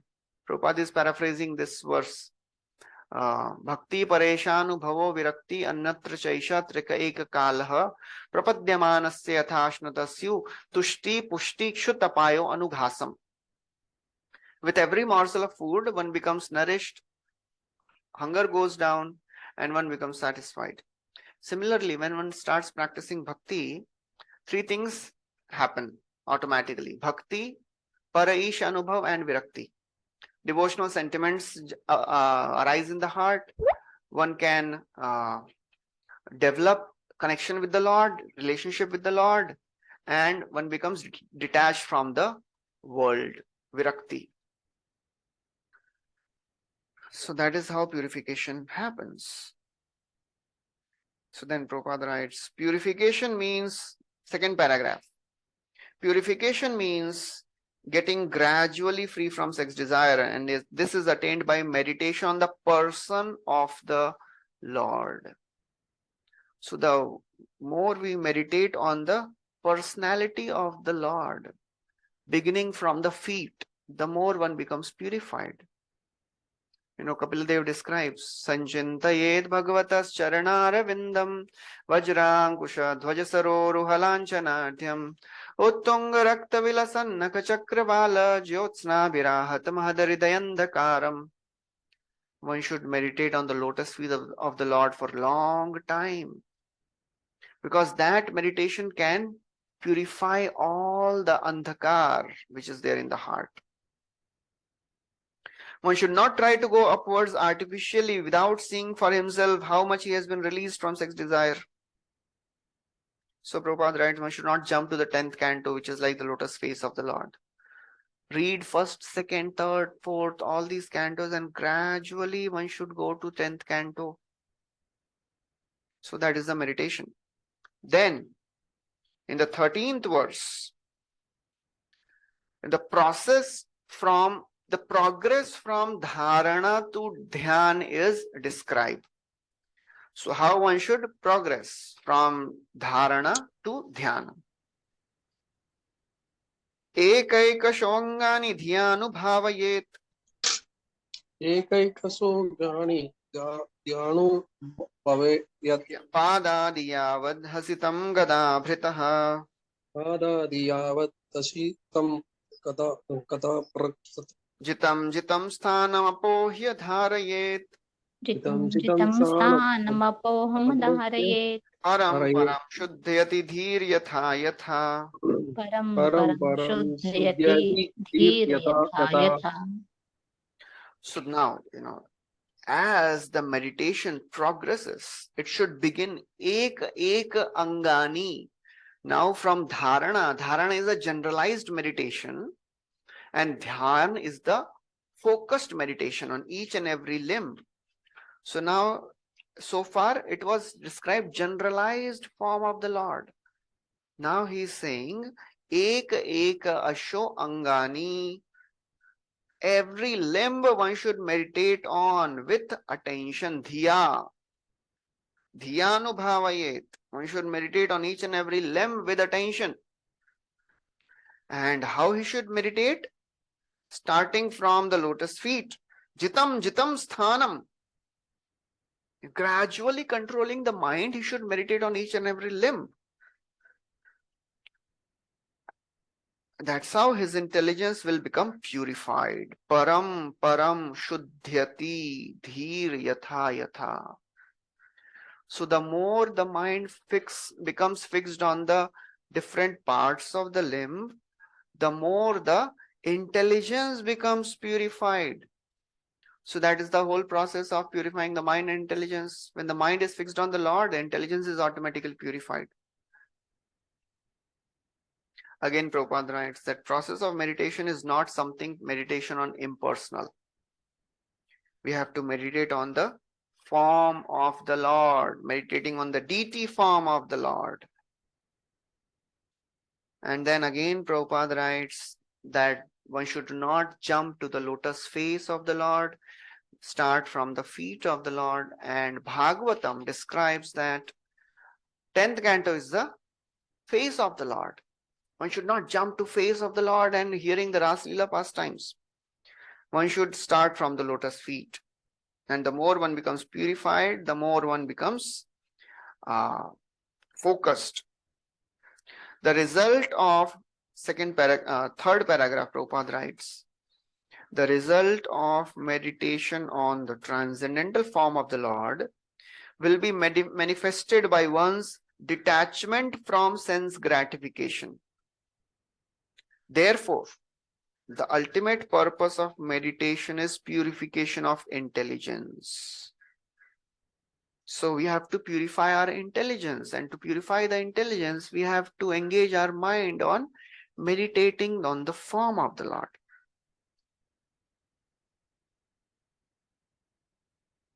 Those who are too much engrossed in sense gratification cannot be allowed to participate in our archana or to touch the form of Radha and Krishna.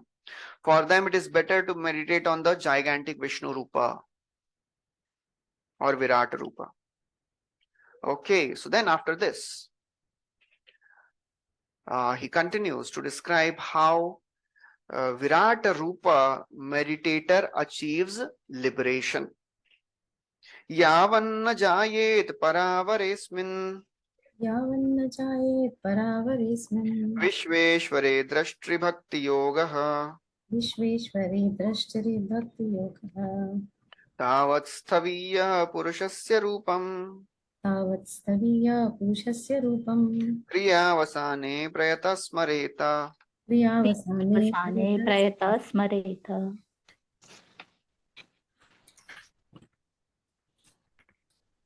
Unless the gross materialist develops a sense of loving service unto the Supreme Lord, The seer of both the transcendental and material worlds, he should remember or meditate upon the universal form of the Lord at the end of his prescribed duties. So again, Shukadeva Goswami says that Virata Rupa is for those who are attached yogi. So that's how he has summarized everything. 12, 13, 14 verses. The detached yogi meditates on Paramatma and attached yogi meditates on Virata Rupa. So in the purport again, Prabhupada describes Lord is the seer of all the worlds, both material and transcendental. He is the Bhokta. 5.29, Prabhupada quotes Bhagavad Gita. After a few lines, Prabhupada writes, unfortunately, living beings, although suffering continually, are not serious about going back home, back to Godhead. And then Prabhupada says, some of them, they actually are virtuous. They begin to establish their relationship with the Lord, but they can't focus on the personal form of the Lord. So therefore they are told, okay, focus on the Virata Rupa. So like that. Ultimately they get purified. So then after describing this, from 15 to 21 verses, now Shukadeva Goswami again describes the practices of a Paramatma meditator, what a Paramatma meditator does. So 15th verse describes Yama, Niyama, Asana, Pranayam and Pratyahar. So all these things are described in 15th verse. Sthiram Sukham Cha Asanamastito Yati Yada Jihasur Imamangalokam Yada jihasudhimamamlokam Kale Cha Deshi Cha Mano Na Sajjayet Kale cha deshe cha mano na sajjayet Prana Niyachen Manasa Jitashu prananyachain manasa jitashu. Hare Krishna. O king, whenever the yogi desires to leave this planet of human beings, he should not be perplexed about the proper time or place, but should comfortably sit without being disturbed and regulating their life air, should control the sense by mind. Hare Krishna. Dandavat Pranam. Okay, so that's how he should be free from any distractions. Mind should be focused. He should control the senses. Pranan by the mind. He should control the senses by the mind. And then he merges his subtle senses in the mind. So that is how Yam, Niyam, Asan, Pranayam and Pratyahar starts. And that's how then he comes to the stage of Dharana. So this is the whole process which is given in the Subodhini also. So that's how Ashtanga Yogi, he starts meditating. And then in the 16th verse, there is a stage of Labdhopashanti. So Labdhopashanti is a stage where the mind merges into intelligence and intelligence merges into Jiva and the Jiva merges into super soul. So such type of description comes many times. Anyone remembers anywhere else such description has come? You know, senses, they merge in the mind, mind in the intelligence, intelligence in the ego, ego in the Jiva. Dhayato Vishyantung Sasangasteshu Pujayate. No, that is another thing. That is the process of fall down. Yudhishthira, when he gets liberation, I think. Yeah. So, yes, we have read in that. When Yudhishthira Maharaj was getting liberated, he did all this process. He practiced this Ashtanga Yoga way. You know. So that is a process, typical process of becoming detached from the coverings of the material world. And that is called as Labdhopashanti. So Chakravarti Thakur describes that. Labdhopashanti. So this is a process of merging into Brahman. Mind is merged in intelligence, intelligence merges in soul, and soul merges in super soul. So that is the hierarchy ideally, because that's how it comes. Indriyani paranyahu indriyebhya parammana manasastu parabuddhi yo buddhe paratastu sa. So that is a process. So in which the this development happens. So while winding up, the reverse happens. The matter, the senses, they merge in the mind, mind in the intelligence, intelligence in the soul. So that's how a yogi or a devotee, he requests his intelligence that, oh, now this mind is material and I don't need it. So please take it back. So that's how, this he goes on. Then he requests the soul to take the intelligence back. So that is how this mental sankalpa he does. I am, just merging my mind into intelligence into, myself. And then he offers himself to the super soul. And that is called as Labdhopashanti.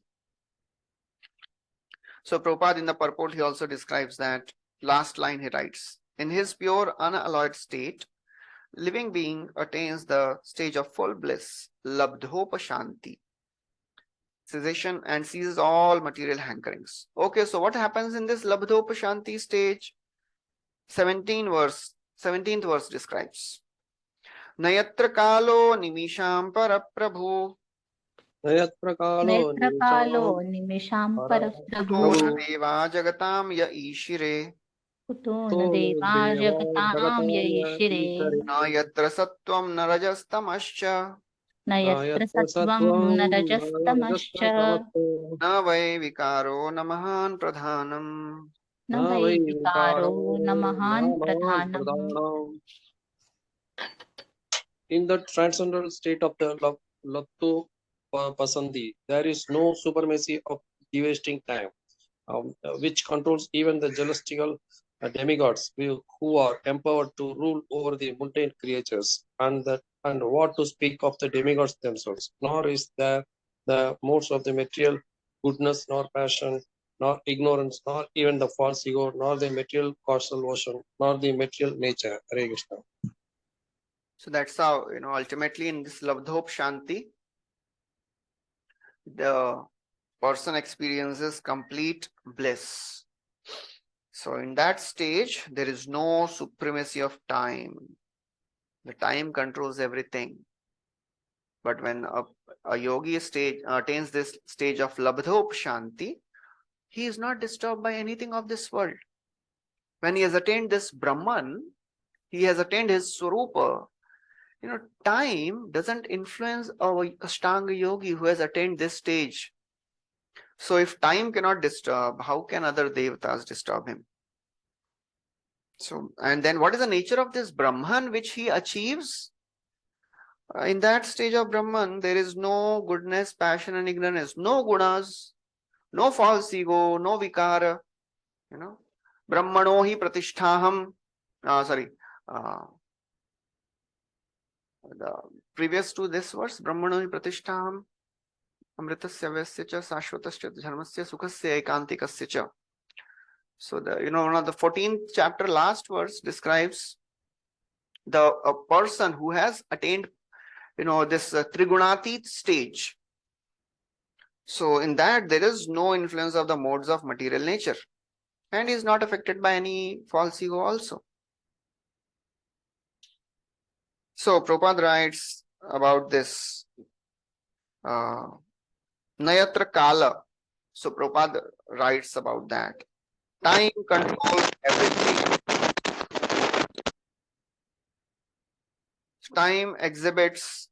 Influence of time is exhibited by birth, old age, disease, and death. And everyone in this world is moving by this time factor. All these devatas also. But a person who is Trigunatita, he is not affected by this time factor. Mam chayo avyabhicharena bhakti yogena sevate sa gunana samatityaitana brahma bhuyaya kalpate. One who practices devotional service, bhakti yogena sevate, he transcends the modes of nature. So Prabhupada writes that. In the transcendental state, the living being is pure in his consciousness, and as such, he has no false ego to lord it over the material nature. Rather, his pure consciousness directs him to surrender to the Supreme Lord. And then in the next paragraph, Prabhupada describes the devotee experiences the above mentioned affairs by attainment of spiritual form. But the impersonalist, because of neglecting the association of the Lord, does not develop a spiritual body, but remains a spiritual spark only. So that is the difference between a devotee and a impersonalist. A Brahmavadi goes to Brahman, a devotee goes to Vaikuntha and serves the Lord there. And then Prabhupada describes the Vaikuntha planets. They are full of variegatedness. It is full of bliss, knowledge, eternity. And their Lord is having wonderful pastimes. So that's how he describes this. Prabhupada never ever leaves a chance to get confused. Okay, should I meditate on Brahman? Should I follow this yoga process? Prabhupada very clearly describes a devotee gets higher. A devotee gets much more than a Ashtanga yogi. He attains the form of the Lord. He attains the planet of the Lord. He goes to Vaikuntha and there he can serve the Lord. So then the next step is described. This Ashtanga yogi, he attains Brahman realization. Param padam Vaishnavaman mananti tat. Param padam Vaishnavam mananti tat. Yanneti neti tyatad utsrisrikshavaha. Yanneti neti tat utsrisrikshavaha. Visrichidauratmya mananya saurida. Visruchadaratmamananya saurada. Hridopaguhyard param pade padam pade pade. Hridopaguhyard padam pade pade.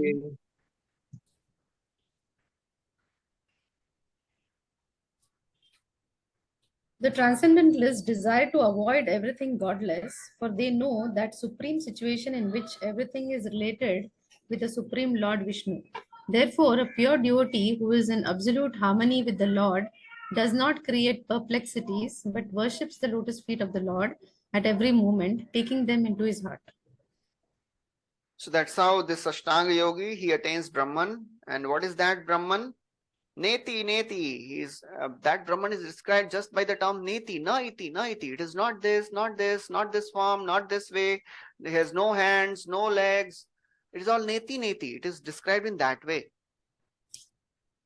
So this stage, this Paramatma meditator attains. He attains Brahman realization. So Prabhupada again in the purport describes the pure devotees are not concerned with all that. They are always thinking of the Lord as a person and they depend on the Lord. And they get benefited more. They do not care for any other mundane creature up to Brahma. Only they can definitely have a clear vision of Vaikuntha. Bhaktyamam abhijanati. Only a devotee can see this form. Paramatma meditator, they will go to Brahman. And then Prabhupada focuses on this word, Dauratmyam. So he says, there are many people who are concerned with making so many speculative theories. And all these theories, they are actually stumbling blocks on the path of transcendental understanding. Apart from class of impersonalists or non-devotees, there are also classes who pose themselves as devotees, but at heart maintain the idea of salvation by becoming one with the impersonal Brahman. They are Mayavadis. So there are some Brahmavadis, there are some non-devotees, and they are Mayavadis. All these non-devotees and Mayavadis, they are Duratma. So that is how Prabhupada describes. And then he elaborates on this Parampadam. He describes what is this Parampada and how impersonal Jyoti is also called as Parampada because impersonal Brahman is the rays of Vaikuntha. So therefore it is also Parampada. So one should not get confused. Hare, Parampada is Brahman. Parampade, Padam Pade Pade. The Parampada is not Brahman. Parampada is Vaikuntha. And from the Vaikuntha, all these Jyotis coming. So therefore, it is also called as Parampada. So the pure devotee is not interested in Brahman. Kaivalyam narakayate tridashpur akasha pushpayate. So Kaivalya is hell for a devotee. So that is how Ashtanga Yogi attains liberation. Then from 19 to 21, Shukdev Goswami describes how Ashtanga Yogi performs this Shata Chakra Yoga and attains direct liberation.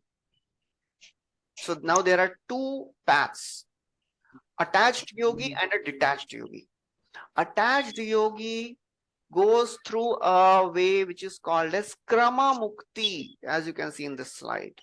Krama Mukti, you can see in Subodhini also. Gradually he gets liberated. But the Paramatma meditator, he attains direct liberation. He does not have to go through all these detours. Okay, translation, 19th verse, 19, 20, 21. All these three, please read. By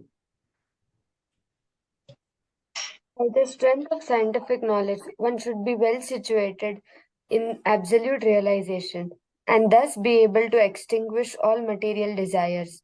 One should then give up the material body by blocking the air hole through which stool is evacuated with the heel of one's foot and by lifting the life air from one place to another in the 6 primary places. Next. The meditative devotee should slowly push up the life air from the navel to the heart, from there to the chest, and from there to the root of the palate. He should search out the proper places with intelligence. Next. Thereafter, the Bhakti Yogi should push up the life air in between the eyebrows and then blocking up the 7 outlets of the life air.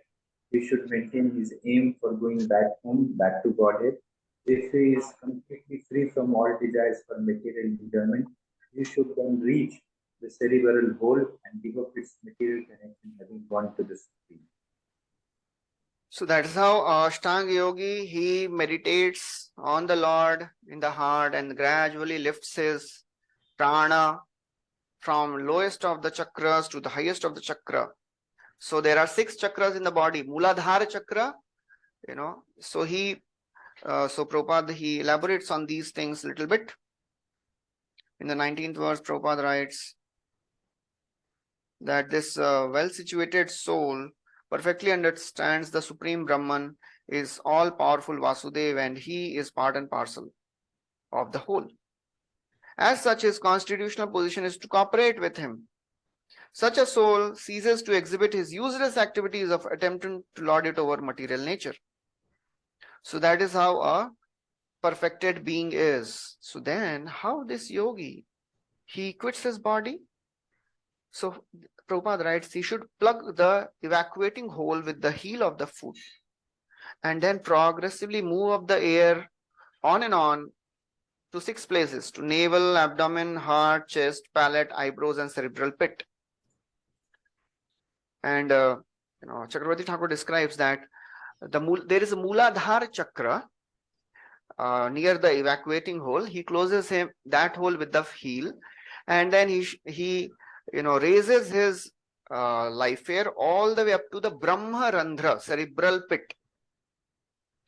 And starting from the navel, there are various chakras. So Prabhupada writes in the next purport, there is Swadhishthan chakra, and then Manipuraka chakra, then Anahat chakra, and then there is a chakra at the palate, root of the palate, that is Vishuddhi chakra. So that's how this mechanical process of controlling the life air is described here. It is more or less a physical endeavor for spiritual perfection. And then Prabhupada writes, Kali Yuga mein all these things doesn't work. The very simple and practical way is to chant the holy names of the Lord and attain perfection. The results are more effective. By chanting, the results are more effective than those derived from the inner exercise of the life air. So that's how this devotee, this yogi, he slowly raises his life air and then slowly he becomes free from all the entanglement and then he goes to the Brahman. On the way, as he is going to Brahman, he goes through all the planetary systems. He goes through heaven, then he goes through Brahma, heavenly planets, then Satalok, Janalok, Maharlok, Taplok, and all that. And then ultimately he reaches Brahman. And then after, if he gets purified enough, then from Brahman he can go to Vaikuntha also. Prabhupada writes in this purport. And then Prabhupada says devotee does not have to do anything of this. He just have to meditate on the Lord and chant the holy names of the Lord. Naite sriti partha janan yogi muhyati kashchana tasmat sarveshu kaleshu yoga yukto bhavarjuna. A devotee is not interested in any of these things. So after describing this direct liberation, then from 22 to 32, he describes what is called as krama mukti. So how a Virat Rupa meditator attains liberation, that is called as krama mukti. Okay, so we can read the translation, 22nd verse. However, O king, if a yogi maintains a desire for improved material enjoyments, like transference to the topmost planet, Brahmaloka, or the achievement of the eightfold perfections, travel in the outer space with the Vaihayayas, or a situation in one of the millions of planets, that he has to take away with him the materially molded mind and senses. Then he has to take away with him the materially molded mind and senses. Okay, so Virat Rup meditator is also interested in liberation, but while going to upper planetary systems, he gets distracted by various things which he's seeing. Just like if a person is traveling from Mumbai to Delhi and on the way, he gets down in one station because he likes something to eat, and then he is busy in eating and then train goes. So what he does, he has to wait for another train. And then gradually he reaches Delhi. So that is the situation of this attached meditator. He gets distracted in between. Yahan rukta hai, wahan rukta hai, and then ultimately he reaches Brahman. He gets liberated. Okay, next verse, translation. Hare Krishna. The transcendentalists are concerned with the spiritual body. As such, by the strength of their devotional service, austerities, mystic power, and transcendental knowledge, their movements are unrestricted within and beyond the material worlds. The fruitive workers or the gross materialist can never move in such an unrestricted manner. Hare Krishna. So by strength of their austerity, power, mystic power and knowledge, they can go anywhere in this 14 planetary systems. But a fruitive worker cannot go like this. So, again, Shukdev Goswami is describing only a spiritualist can move like this, not a materialist. Although this Virat Rup meditator, he is having material desires, but his ultimate desire is liberation only. So in between he gets distracted, but by his power of austerity and knowledge, he can go anywhere. Vidya tapo yoga samadhi bhaja. By the power of his vidya, tapa and yoga. Then Prabhupada writes in the purport, all these material scientists, they are trying to go to various planets in this material universe. Oh, they are never successful. But a yogi can very easily go to all these planets by the power of austerity, devotion, and knowledge. And then he gives example of Durvasa Muni and Narad Muni, how Narad Muni can go to any planet, any loka. Durvasa Muni also traveled, we know in case of Amrish Maharaj. Okay, next 24th verse, translation. O king, when such a mystic passes over the Milky Way by the illuminating Sushumna to reach the highest planet, Brahmaloko, he goes first to Vaishwanara, the planet of the deity of fire, wherein he becomes completely cleansed of all contaminations, and thereafter he still goes higher to the circle of Sisumara to relate with the Lord Hari, the personality of Godhead. Hare Krishna. So these attached yogis, because they still have their subtle body with them, they are not free.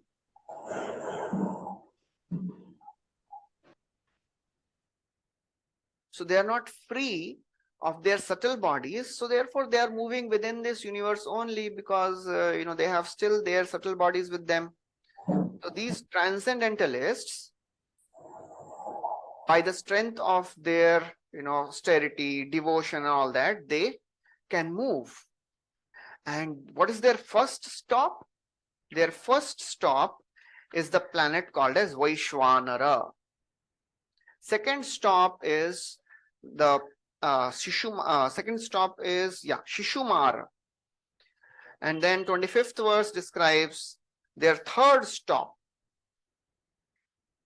Third stop is Maharaloka. So that's how it is. He is gradually going from the Bhumandala. If he doesn't go to Swarga, then he goes to Maharaloka.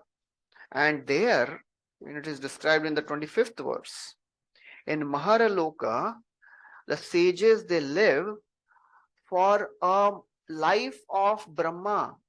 So this devotee, this yogi, he lives till lives for the entire life at this Maharaloka.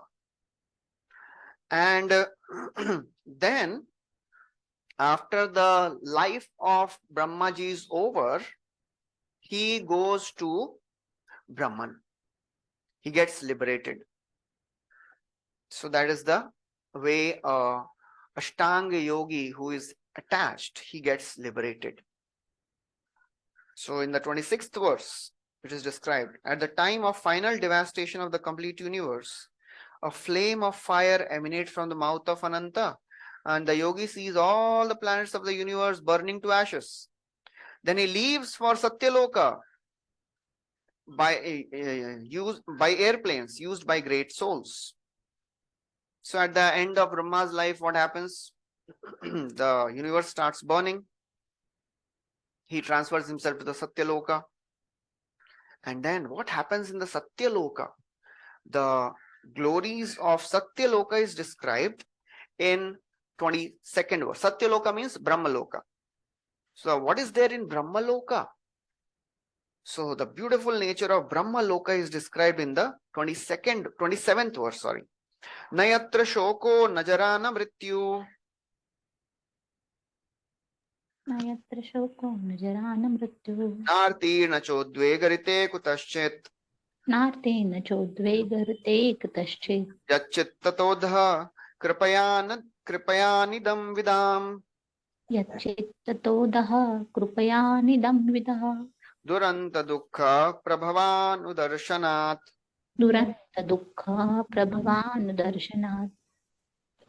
In that planet of Satyaloka, there is neither bereavement, nor old age, nor death. There is no pain of any kind, and therefore no anxieties, save that sometimes, due to consciousness, there is a feeling of compassion for those who, unaware of the process of devotional service, become subjected to an arrangement of unsurpassable miseries in the material. Okay, so this attached yogi, he surpasses heaven.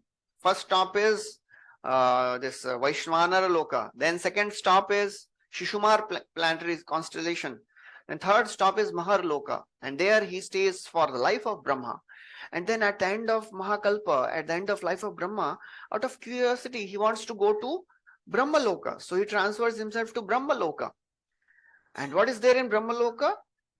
Nayatra shoko, no bereavement, no old age, no death, no anxiety. But you know what is the anxiety which is there in the residents of Brahmaloka? They are feeling compassionate.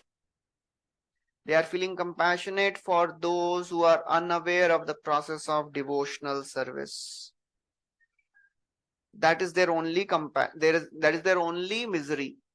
The people, the residents of Brahmaloka, they are thinking, why people of the world are suffering, why they are not practicing devotional service. So that is how this Ashtanga Yogi is, getting liberated.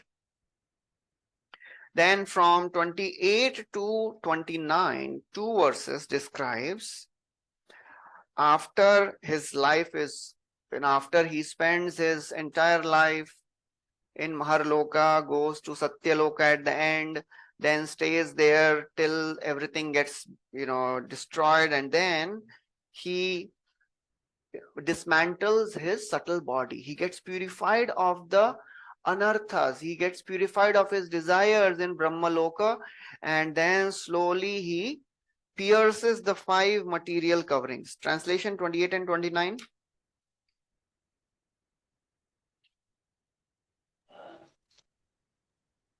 After reaching Satyaloka, the devotee is specifically able to be incorporated fearlessly by the subtle body in an identity similar to that of the gross body, and one after another, he gradually attains stages of existence from the earthly to watery, fiery, glowing, and airy until he reaches the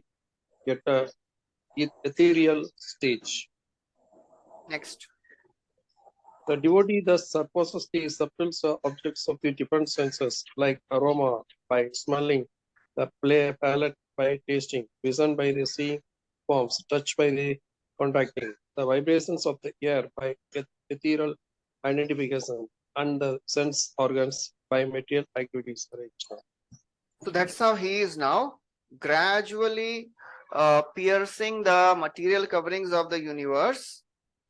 So Prabhupada in the purport describes this material universe, how the universe has 7-fold covering, and then each covering is 10 times bigger than the previous one. So this yogi gradually, pierces all these coverings. So Prabhupada writes, the first stratum of covering is calculated to extend 80 million miles. And the subsequent coverings are respectively of fire, effulgence, air, ether. All are 10 times greater, 10 times the previous one. So this devotee penetrates each of them and ultimately reaches the Brahman. So that's how this Ashtanga Yogi, he finally pierces false ego also in the 30th verse.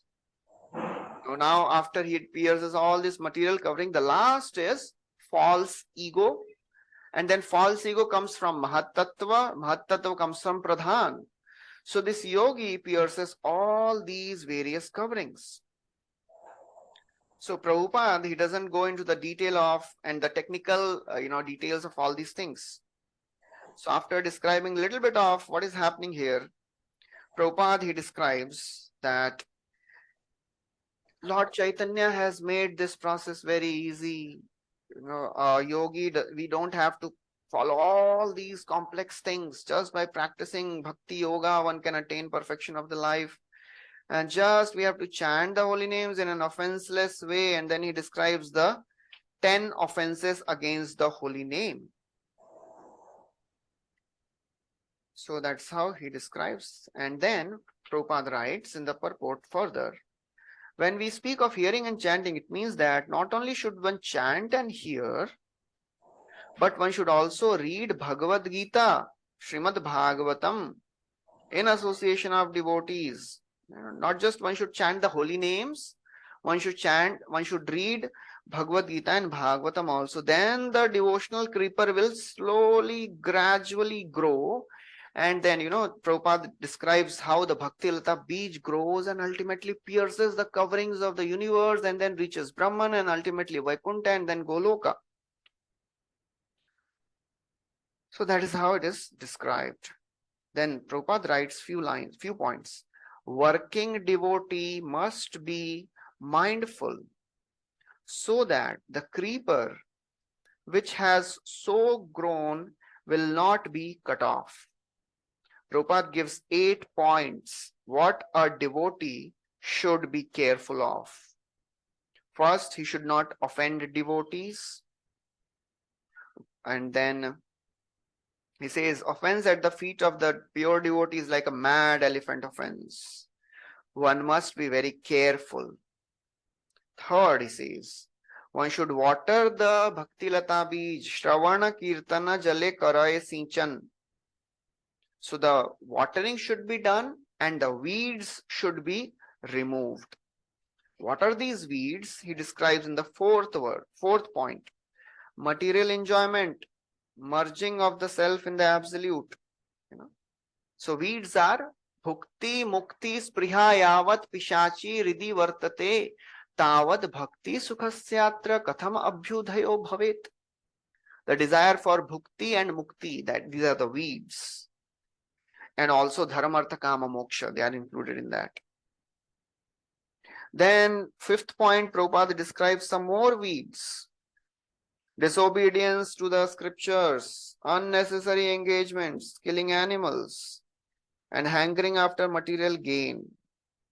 If the care is not taken, then the watering process will just help to grow the weeds. So very, very careful, very, very important. If we are watering with Shravan and Kirtan, Jal, and if we are not careful of removing the weeds of Bhukti, Mukti, Spriha, Dharma, Artha, Kama, Moksha, then they will grow by the power of, by the water of Shravan and Kirtan. So that is the understanding. That's how a devotee should be very careful. A devotee must be careful to uproot the different weeds in the very beginning.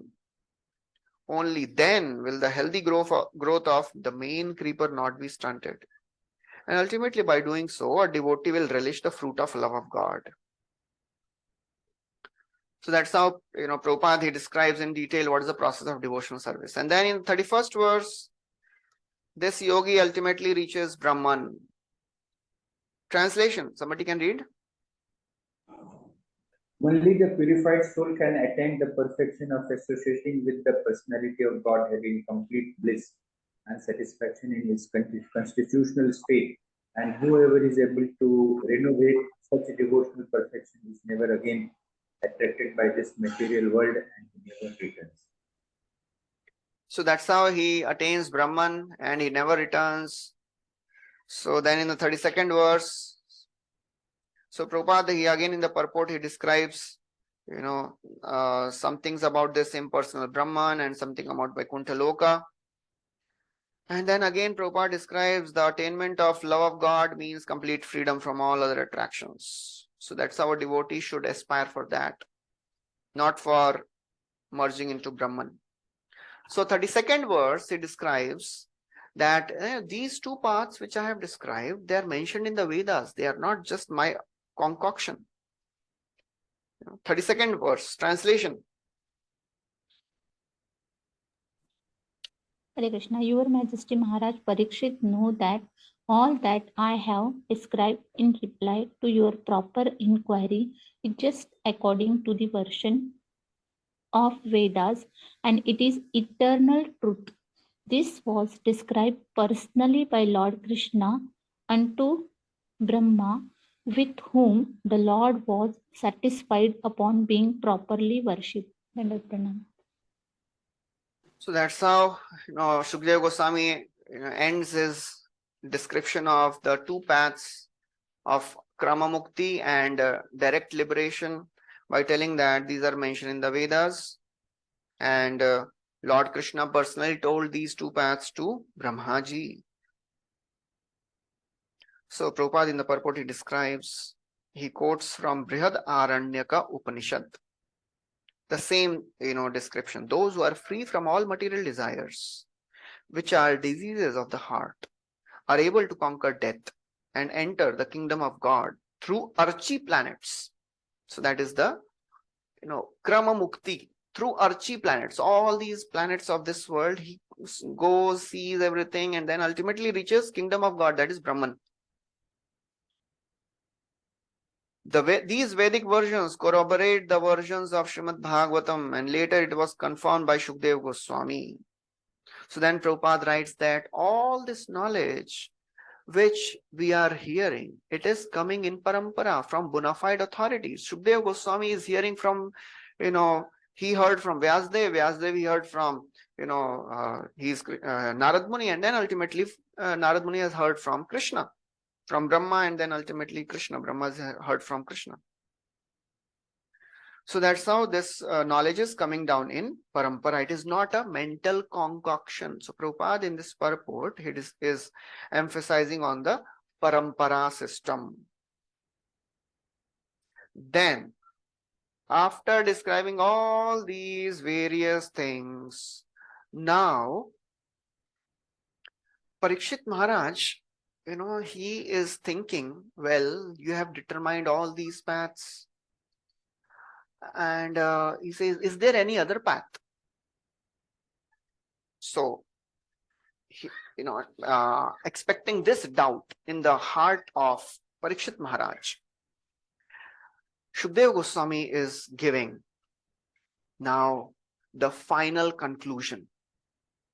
Nahi ato anya shiva pantha Nahi ato Shiva Pantha Vishata samsrita viha Vasudeve Bhagavati Vasudevi Bhagavati Bhakti Yogo Yato Bhavet. Bhakti Yogo Yato Bhavet.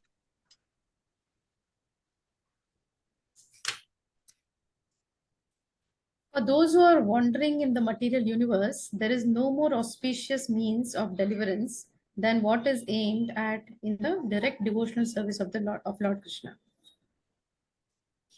So, nahi ato anya, there is no more auspicious path of deliverance. Shiva means auspicious. There is no more auspicious path for those Vishata, samsrita viha, those who are wandering this material existence, material universe. There is nothing which is more auspicious than Vasudeve Bhagavati Bhakti Yoga. Bhakti Yoga is the most auspicious path, which is all auspicious and recommended by everyone. Yoginam api sarvesham madgate nandaratmana shuddhavan bhajate yomam same yuktatamo matah.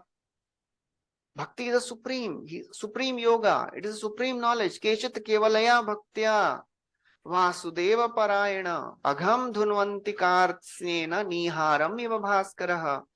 By practice of devotional service unto Lord Vasudeva, all the impurities, they get completely wiped out with root, just like sun dissipates the fog completely. So, hearing this, Shukdev Goswami, Parikshit Maharaj may say, "Arey,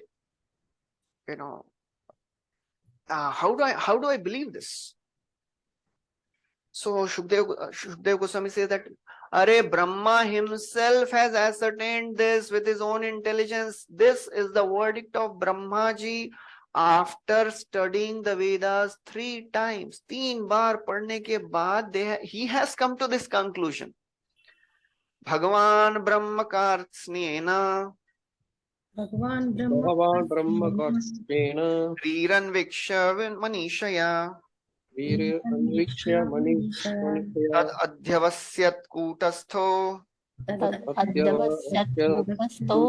Ratiratman Yato Bhavet.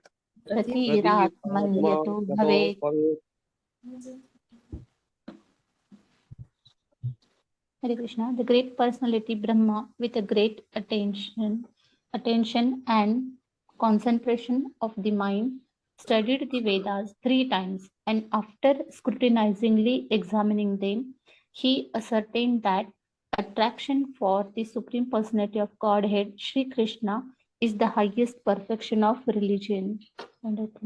So Brahma, after studying 3 times, not once, not twice, 3 times, because first reading, okay, and Brahma with his 4 heads, he has to study 3 times.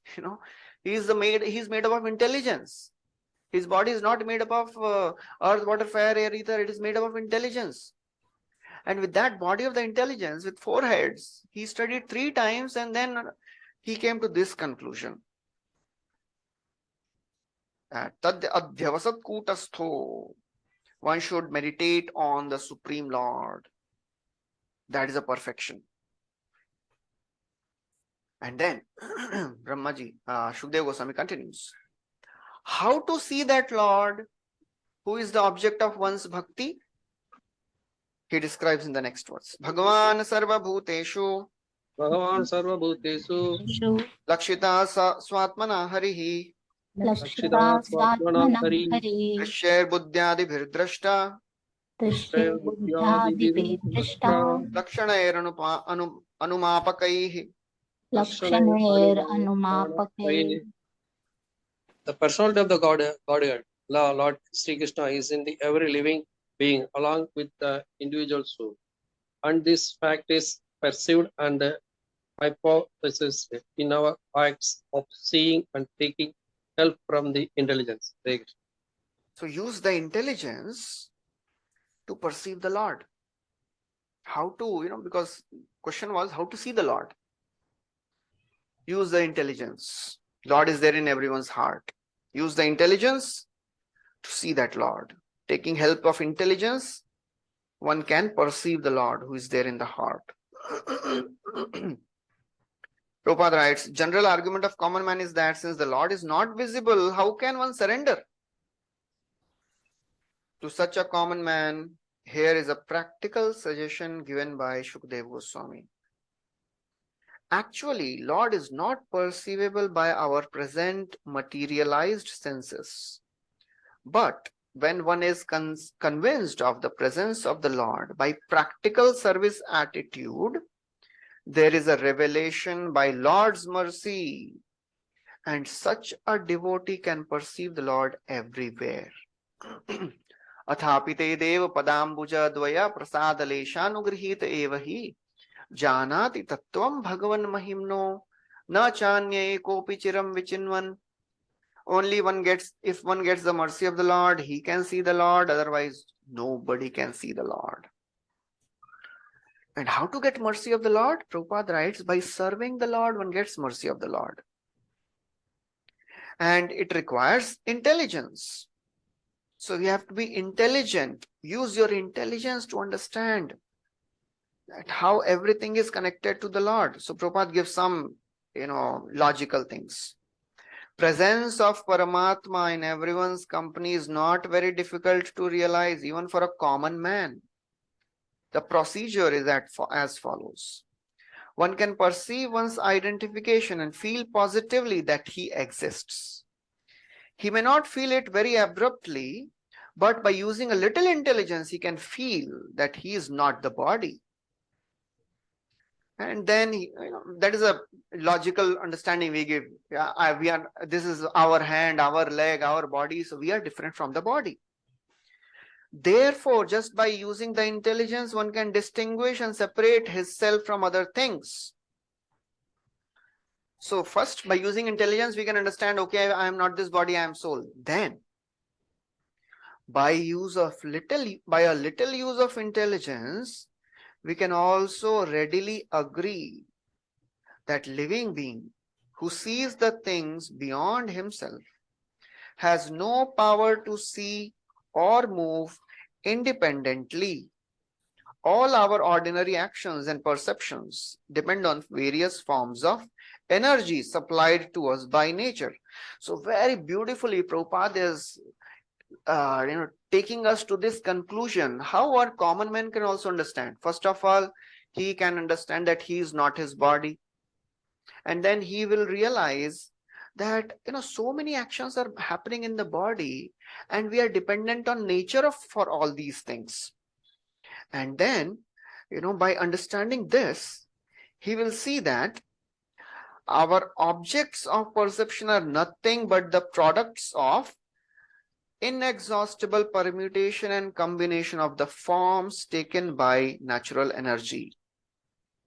As this conclusively proves that living being has no independent power of perception, we conclude that he who sees is spirit, and the senses as well as the objects of perception are material.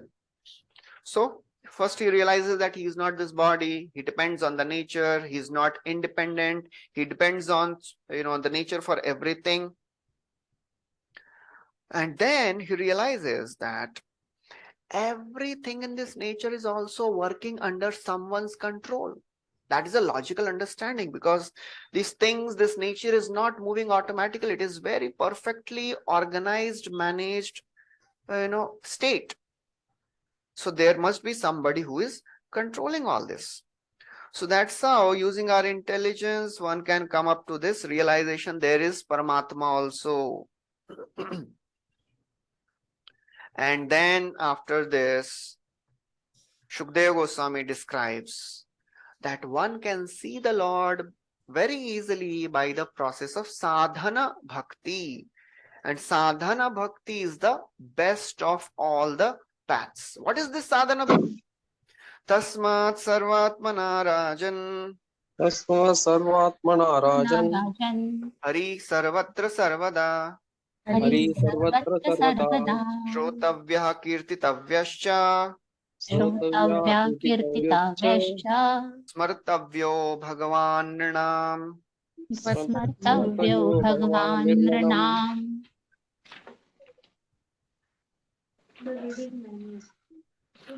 Hare Krishna. O king, it is therefore Hare Krishna. O king, it is therefore essential that every human being hear about, glorify, and remember the Supreme Lord, the personality of Godhead, always and everywhere. Therefore, tasmat, O Rajan, sarvatmana, always one should understand that Hari is sarvatra and sarvada, Lord is everywhere. Therefore, what one should do? Shrotavya, kirtitavyascha, smartavya. We should do all these things. Bhagavan Nrinam. So that is the process of sadhana bhakti which he is giving here. So Chakravarti Thakur describes that, tasmat sarvatmana rajan, that describes the jnana karmadi anavritam, the definition of pure devotional service, uttama bhakti. Sadhana bhakti is also uttama bhakti. So how this verse fits in? Tasmat sarvatmana rajan, that means jnana karmadi anavritam. Shrotavya kirtitavyascha smartavya. One should practice this type of bhakti, which is jnana karmadi anavritam. So Prabhupada writes in the purport, tasmat. Shukdev Goswami begins the word tasmat, therefore. Because in the previous verse it is already explained that there is no auspicious means for salvation than bhakti yoga. So bhakti yoga is the best. Therefore practice bhakti yoga. How to practice bhakti yoga? Shrotavya, kirtitavya, smartavya. So all these things are the various limbs of devotional service.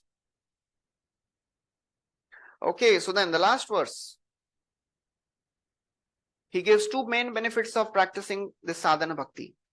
Very beautiful verse. Pibanti bhagavata atmanah katham. Pibanti bhagavata atmanah satam. Kathamritam shravana puteshu samvritam. Kathamritam shravana puteshu samvritam. Punanti te vishaya vidushitashayam. Punante vishaya vidushitashayam. Rajanti tacharana saroruhantikam. Rajanti taccharanam saroruhakantikam. Those who drink through oral reception, fully filled with the nectarian message of Lord Krishna, the beloved of the devotees, purify the polluted aim of life, known as material enjoyment, and thus go back to Godhead, to the lotus feet of Him, the personality of Godhead. Hare Krishna. So those who drink this nectar, pibantiye, those devotees who drink this nectar through their shravana puteshu, through their ears, kathamritam, those who are drinking this nectar of Harikatha through their ears, two results. Punanti, they become purified of the polluted aim of life, and vrajanti, first is punanti and then vrajanti. They go to the abode of the Lord. Vajanti tat charana saroruhantikam. They go to the abode of the Lord. And they can see the lotus feet of the Lord ultimately. So that's how, these are the two perfections, two benefits of practicing devotional service. So, Prabhupada writes in the purport, sufferings of a human society are due to polluted aim of life, namely lording it over material resources. As sadhakas, we may not, ask to fulfill material desires, but still, one should thank the Lord when the material desires are fulfilled. Because whatever is given to a devotee, it is given by the Lord himself personally. So therefore, he is grateful to the Lord for whatever he receives in his life. So Prabhupada writes, sufferings are due to polluted aim of life. The more human society engages in exploitation, the more he will be trapped by illusory energy. So the more one becomes absorbed in sense gratification of this world, yehi samsparshaja bhoga dukkha yonaya evate, the more he will suffer.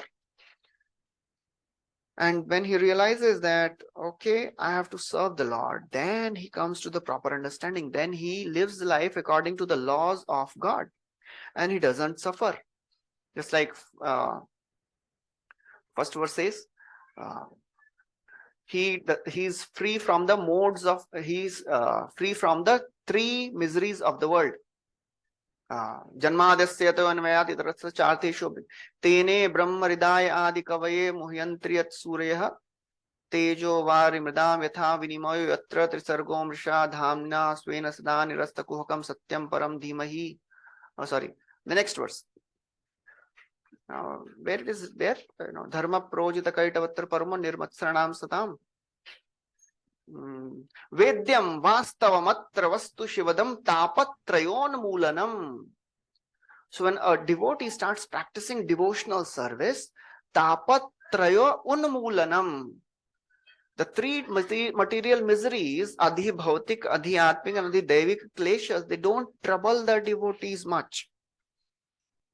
So that's how they become purified of the polluted aim of life. So therefore they don't suffer. Then Prabhupada writes that all the human necessities are provided by the Lord. There is no need of machines, tools, steel plants. Life is never made comfortable by artificial needs. Prabhupada is very strongly telling. Highest perfectional thinking of human society is suggested by Shukdev Goswami. For men in this age of Kali, when they have lost the perfect vision of life, Bhagavatam is the torchlight. Puran arka adhunoditaha Krishne sudhamopagate dharma jnanadi visahay kalay nashta drishamesha Puran arka adhunoditaha.